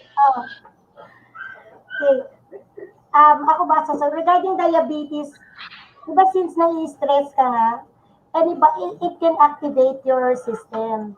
Kaya nga sabi natin, kahit lang hindi may diabetes, kahit may hypertension ka, pag nai-stress ka, tataas lalo ang blood pressure mo. So, ganun din sa diabetes. Pag nai-stress ka, tataas ang sugar mo or pwedeng bumaba din ang sugar mo.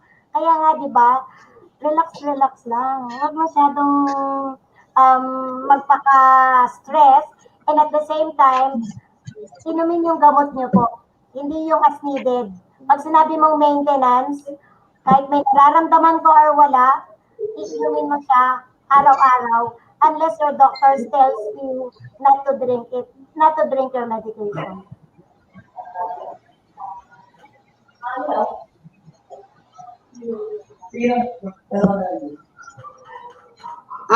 To add up on that, aside from medication compliance, yun nga po, no, yung mga relaxation techniques, siyempre yung diet. And one of the study that I've read and I have attended, it says that lack of sleep can contribute to the shooting up of insulin level in the blood. Okay? So, yung mga masyadong may stress sa trabaho, ginagawa araw ang gabi, tapos nagigising ng tanghali, hindi po rin siya nakakatulong. Kasi, as based on the study, kapag kulang po tayo ng less than 9 hours, at least po minimum 9 hours of sleep, kapag nakulangan po tayo ng tulog, it contributes to the increase in the blood sugar level.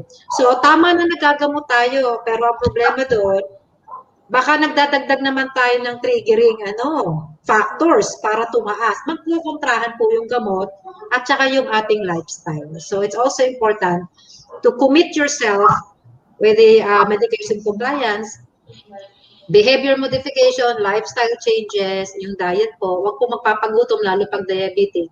Kasi pag hindi, kikrave ka naman. O, di lalo tataas na naman ang blood sugar. Ano po? So, regular meal on time. Ayan pa. That's it. Any other question? Wala naman. Wala. Meron po dito question sa akin binigay si Frank kanina. I will just read this. Yung question ko dito, can the DO create a hotline for online counseling for students and DepEd personnel? It's a good, actually this is a good recommendation. But we need to work it out with the CID, especially our guidance counselor na division office, and then the mga focal person po siguro ng bawat eskwelahan natin to be able to come up with this. Kasi kailangan po ng tatao dito sa hotline na ito. And what kind of platform are we going to use? Is this a toll-free number? Or is this an office hour lang na magpa-function siya? Are we going to use landline? Media, Facebook, chat group, I don't know.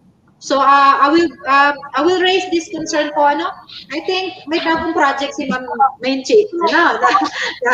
I-work out natin. Next additional lang, no? We need to come up kung ano yung matatanong, ano na question mo na itatanong din sa kanila. At saka pangalawa, problema dyan kasi kapag mental health, mahirap talaga pag online consultation. Napakahirap ma-assess. Kasi sasabihin lang nila sa inyo na may problema ka, pero if you want to dig further, maganda talaga ang face-to-face. So, iyan lang din ang problema sa mental health. Okay, next question po dito ay, do you have any program for Binyan teachers who suffered from COVID? How will you help them to control the trauma and emotional stress? Ulitin ko po. Do you have any program for Binyan teachers who suffered from COVID? How will you help them to control their trauma and emotional stress? Yon.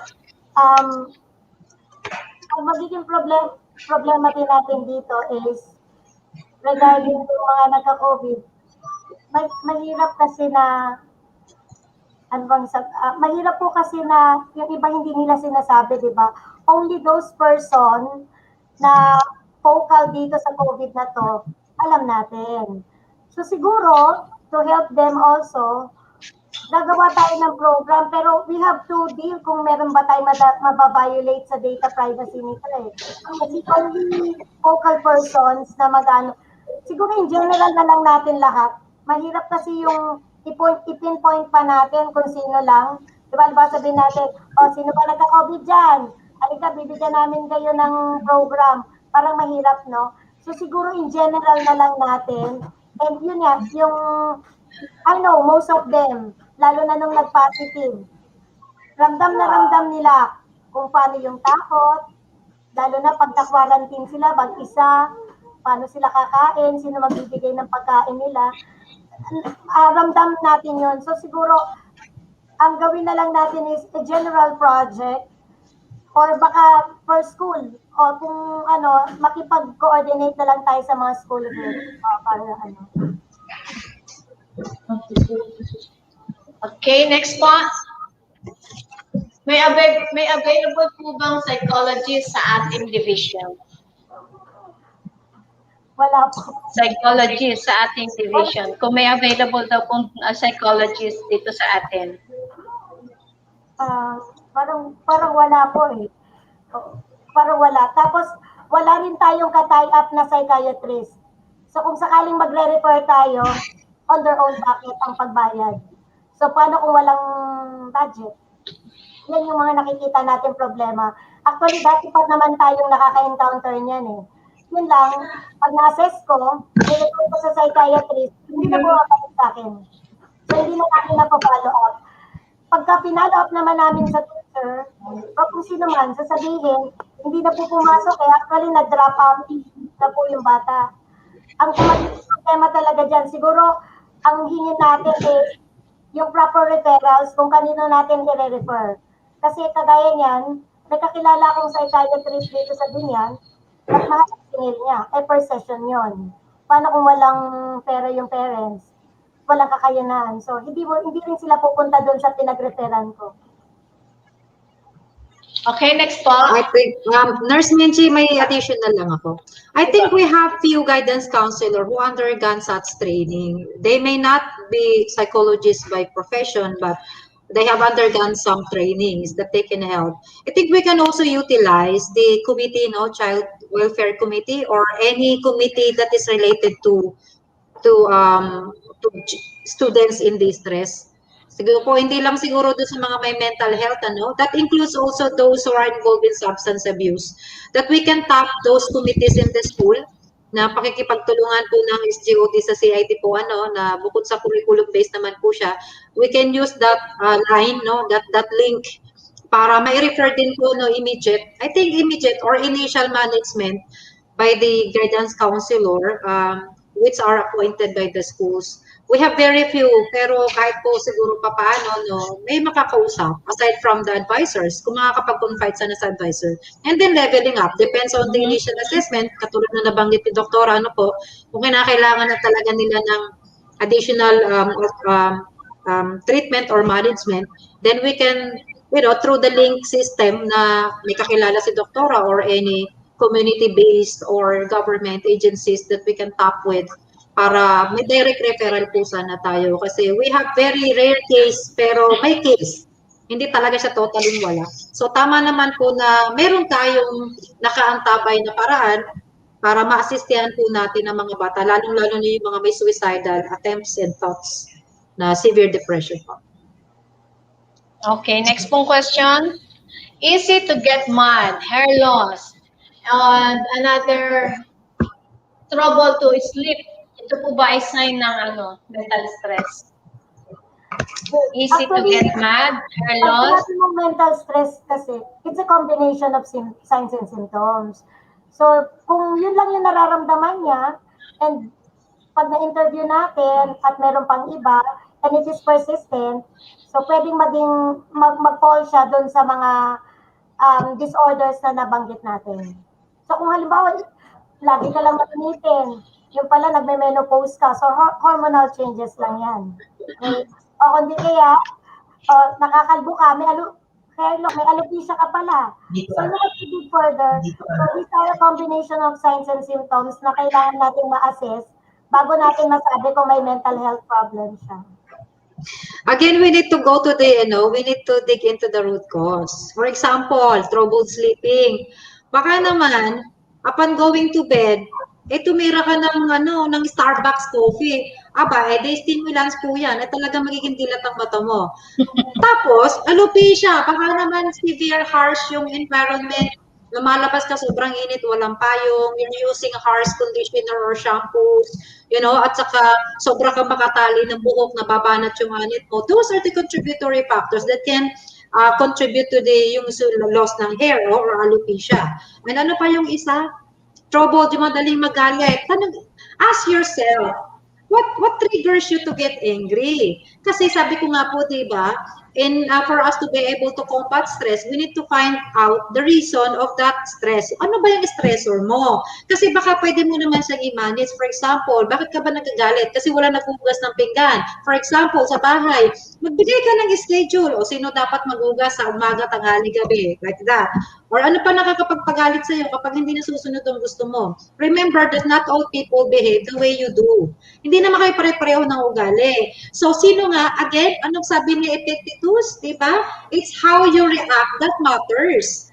So, nasa sa'yo yan. Kung tutoksikin mo yung sarili mo, nakakapangit, mahal po ang moisturizer, mahal ang pagpapanat ng mukha, the best thing is to just take it easy.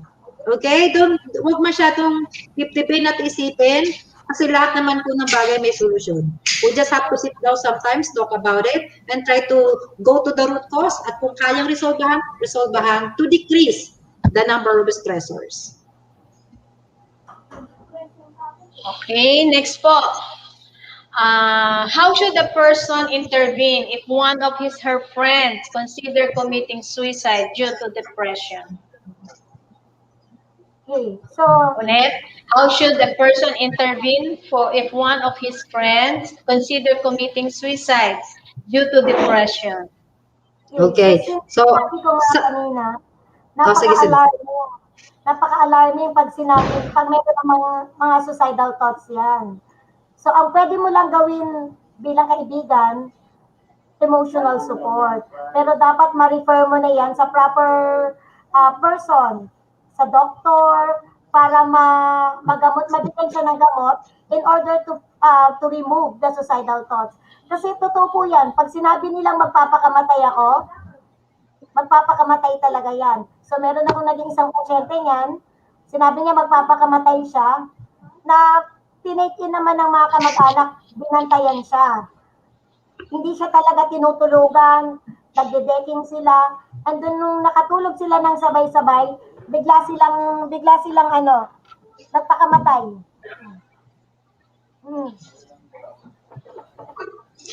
Kung nagkataon po kasi talaga na a person confides with you, say for example, a friend of yours, wag po natin talaga siyang dedegmahin. You know, remembering my previous colleague back in Abu Dhabi when I was working as a nurse, we have this respiratory therapist. She is the quiet type, actually. So, tamang nagkukwentuhan lang, tatanungin mo, sasagot. And I was really unaware of what's going on in her. Actually, she committed suicide. Alam niyo po ang ginawa niya, in-schedule niya. That was the end of the year, December 31. Nagpa-off po siya ng January 1 and 2. And you know what? She committed suicide on the eve of January 1. And then finding out the reason, one of the friends told us that she had this hallucinations. She has delusions of persecution. May schizophrenia pala siya, undiagnosed. Kasi tuwing nagdadasal to, kasi po diba Muslim country. So meron doong Allahu Akbar, yun, yung prayer in the morning. You know, alam niyo ang dating sa kanya, ang sabi niya sa kaibigan niya, kapag naririnig niya yung dasal sa umaga, ang naririnig niya ay hinahanap daw siya ng mga Muslim at siya ay papatayin.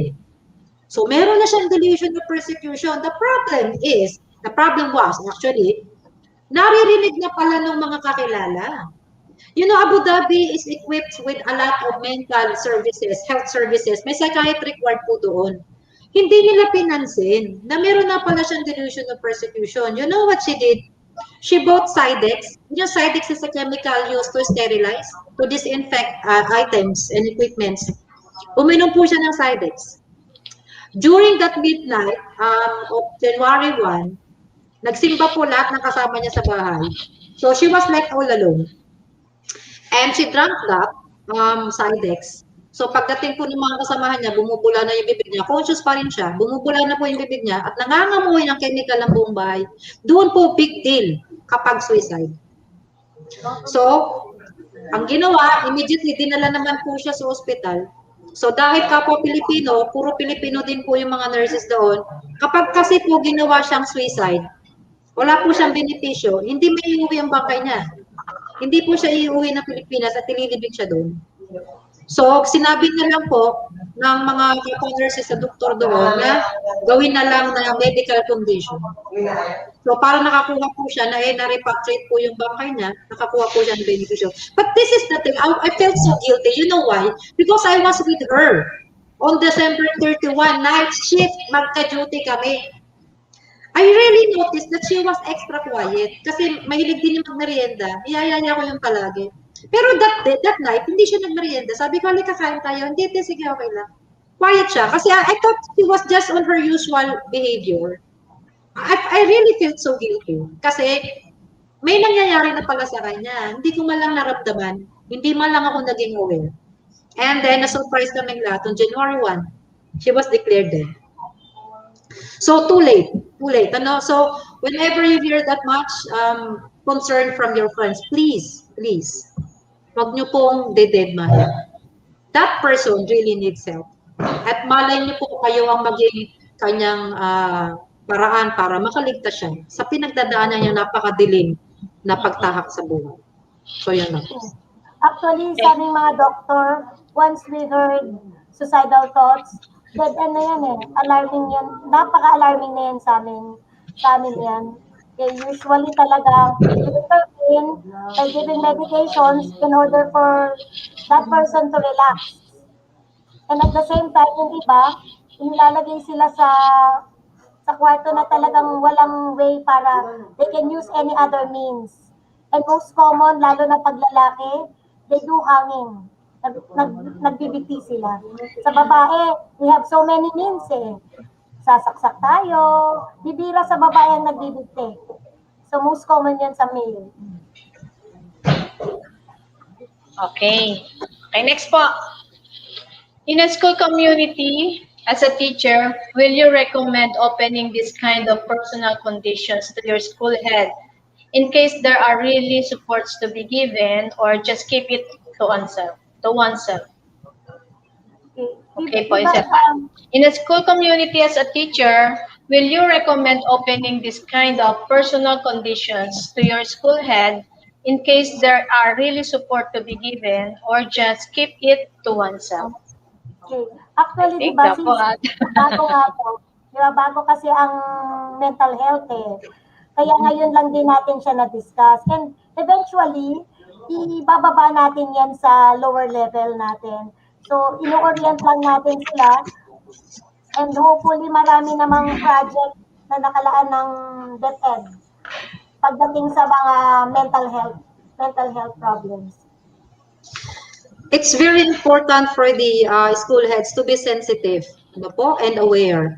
And not just the school heads. I think Even sa teachers. every colleague at work should be sensitive enough doon po sa needs ng ating mga kapwa guro, kapwa kasamahan sa trabaho. And sabi nga po natin, no, ano ba tayo? Tayo ba yung stress o tayo yung stressor?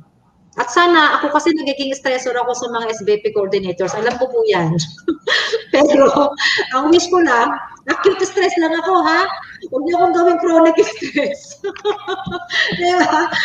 So, baka po kasi, minsan, sa sobrang demand natin ng trabaho, or sa mga dami na pinapagawa natin sa ating kapwa, lalo na pagka po siguro managerial position ka, and you have those people below you, baka po minsan, baka nasosobrahan, no? Maging aware po tayo. At saka, I think on the part of the subordinates, maging open ka din. Di ba, nabanggit ko po kanina, if you really are not capable anymore, at tingin mo naman, hindi mo nakakayanin ng workload, you have to talk. You have to open that up. No po, sabihin nyo pa rin. Kahit anong maging reaction ng head teacher, master teacher, or ng boss nyo, sabihin nyo pa rin. Kasi kailangan ma-vent out nyo yan. At least alam niya na sinabi ko, oh, ma'am, sir, pasensya na, hindi ko ito talaga kayang gawin. And or, kung sakali man na wala na talagang pagpapasahan ng work at ikaw lang talaga, then ask someone to help you. Ganun po. Kasi ang mangyayari dyan, kapag nagka-problema ang isang staff, yung workload ng isa na yun, may papasa sa iba. That is additional stressor to that other person. O di pasa-pasa lang po tayo ng stress. Diba? Magpasa ka na ng kasiyahan. Huwag lang ng problema. Okay lang yung tuwa, saya, sige, joke, sige, magpasa ka. Pero yung problema, huwag mo nang i-share. If you can resolve it by yourselves. But, depende sa level ng capacity mo to resolve the issue. If you cannot, ask help. Call someone to help you out with. I'm sure, may mga taong tutulong po sa inyo. No po? Okay po, next po. Ito po, mukhang ano to eh. Can the DO create a hotline for online counseling for students and DepEd personnel? Hotline for online counseling for Actually, students. natanong na po yan kanina, ano po. So, we'll try to raise that concern sa SGOD po. And I think in connection with the CID, and kung paano po natin, sana po, maganda naman po yan, kung paano po natin siya mabubuo, na kailangan po natin ng mga behind the camera team for that, who can answer and entertain, or at least do basic assessment questions, review siguro po ng mga concerns. Maganda naman po yan. So, pero isang magandang proyekto na i-raise po namin, and considering our nurse menchie is the ARH and the mental health as well, so, we are going to talk about, di ba, Doc May, may bago tayong programa ng bagong project. So, work out natin. Lagi natin isipin kasi Monday to Friday lang tayo, tsaka kung anong oras. So, yun nga, siguro pwede naman yan, mag-uusapan pa. So, project na naman yan ni Mencha, dami mo ng project. Makaka-stress na naman. Dagdag stress. But we'll take the challenge. We will take the challenge, ha? New stress, ha? Positive Kaya stress. ni Mench Sige. yan. Kaya ni Mench yan. Nasa likod mo lang kami, Mench. O, ikaw sa unahan. Oo. Nasa likod lang. Any other question po? Okay na. Siguro po ay medyo nagkaroon na po, na-enlighten na po ang karamihan sa atin. Kung meron man pong may dadagdag pang question, siguro po ay pwede nyo na kaming i-text si Doktora, i-message. Start na po tayo kahit wala pa pong program. No? Hindi pa po na tayo tapos. Mamaya po ay ipopost po yung ating evaluation link. Pero bago po natin tapusin itong ating, nais po namin magpasalamat sa inyong lahat sa matamang pakikinig sa aming dalawang kagiting-giting na ating speaker, si Ma'am Henny at si Dr. Leila Bondok. At ang ating pong mental health ay hindi po tumitigil dito. Ang ating pong programa sa mental health ay hindi po tumitigil dito. Ito po ay panimula pa lamang sa taong ito. At mag-expect po kayo na may mga susunod pa po na gantong klaseng webinar. Hindi ko pa po alam kung kailan, pero definitely po meron pa po. Salamat po sa lahat ng nag-participate, sa lahat ating mga kay Ma'am Jack at sa ating dalawang magiting na speakers, sa lahat po, maraming salamat. At sana po ay natandaan po natin ang pinakadapat nating tandaan. Yung pong signs and symptoms kung tayo po ay nai-stress na, nade-depress na, and nagkakaroon ng anxiety. Natandaan niyo po ba yon mga kasama? Isa-cite ko lang po ulit yung mga sinabi kanina ni Ma'am Henny. Anxiety, decreased sex drive, difficulty of concentrating, disorganized, eating too much or too little, feeling of helplessness, and frequent illness, infections. Yan po ay ilan lamang sa ating mga dapat natandaan. Na pag meron na po tayo na-observe sa ating katawan na hindi na tama, bigyan po natin ng atensyon. At magdadaglag lang po ako ng konti, isa-summarize ko lang po yung dalawa po sa mga sinabi nila. Tandaan po natin ang isang salitang New Start, N-E-W-S, T-A-R-T, New Start meaning N for nutrition. Eat po tayo ng mga nutritious food. Iwasan po natin yung mga nakaka-trigger sa atin ng mga pagtaas ng blood pressure. Alam nyo na po yun kung ano po yung mga pagkain na yun. And then, E for exercise, kagaya po sinabi ni Ma'am Henny, at least 30 minutes of exercise daily is good enough para po yung sirkulasyon ng ating katawan ay maging maganda. And then, W, water. Eat 8 to 10 glasses of water para po yung ating ay ma-cleanse up, yung ating pong from brain hanggang sa to ay magkaroon ng magandang supply or maging maganda yung function kapag kumpleto po ang ating water na iniinom araw-araw. And then sunshine, kailangan din po natin, although tayo po ay bawal daw lumabas, lalo na po yung mga senior and mga bata, kailangan pa rin po natin ng sikat ng araw early in the morning. So make it sure, makapagbilad tayo ng konti, kahit alas 6, alas 7 ng umaga, masikatan tayo ng araw. And then, trust in the Lord, or paniniwala, ipagkatiwala natin sa Panginoon ang lahat ng nangyayaring ito na tayo ay hindi niya pababayaan.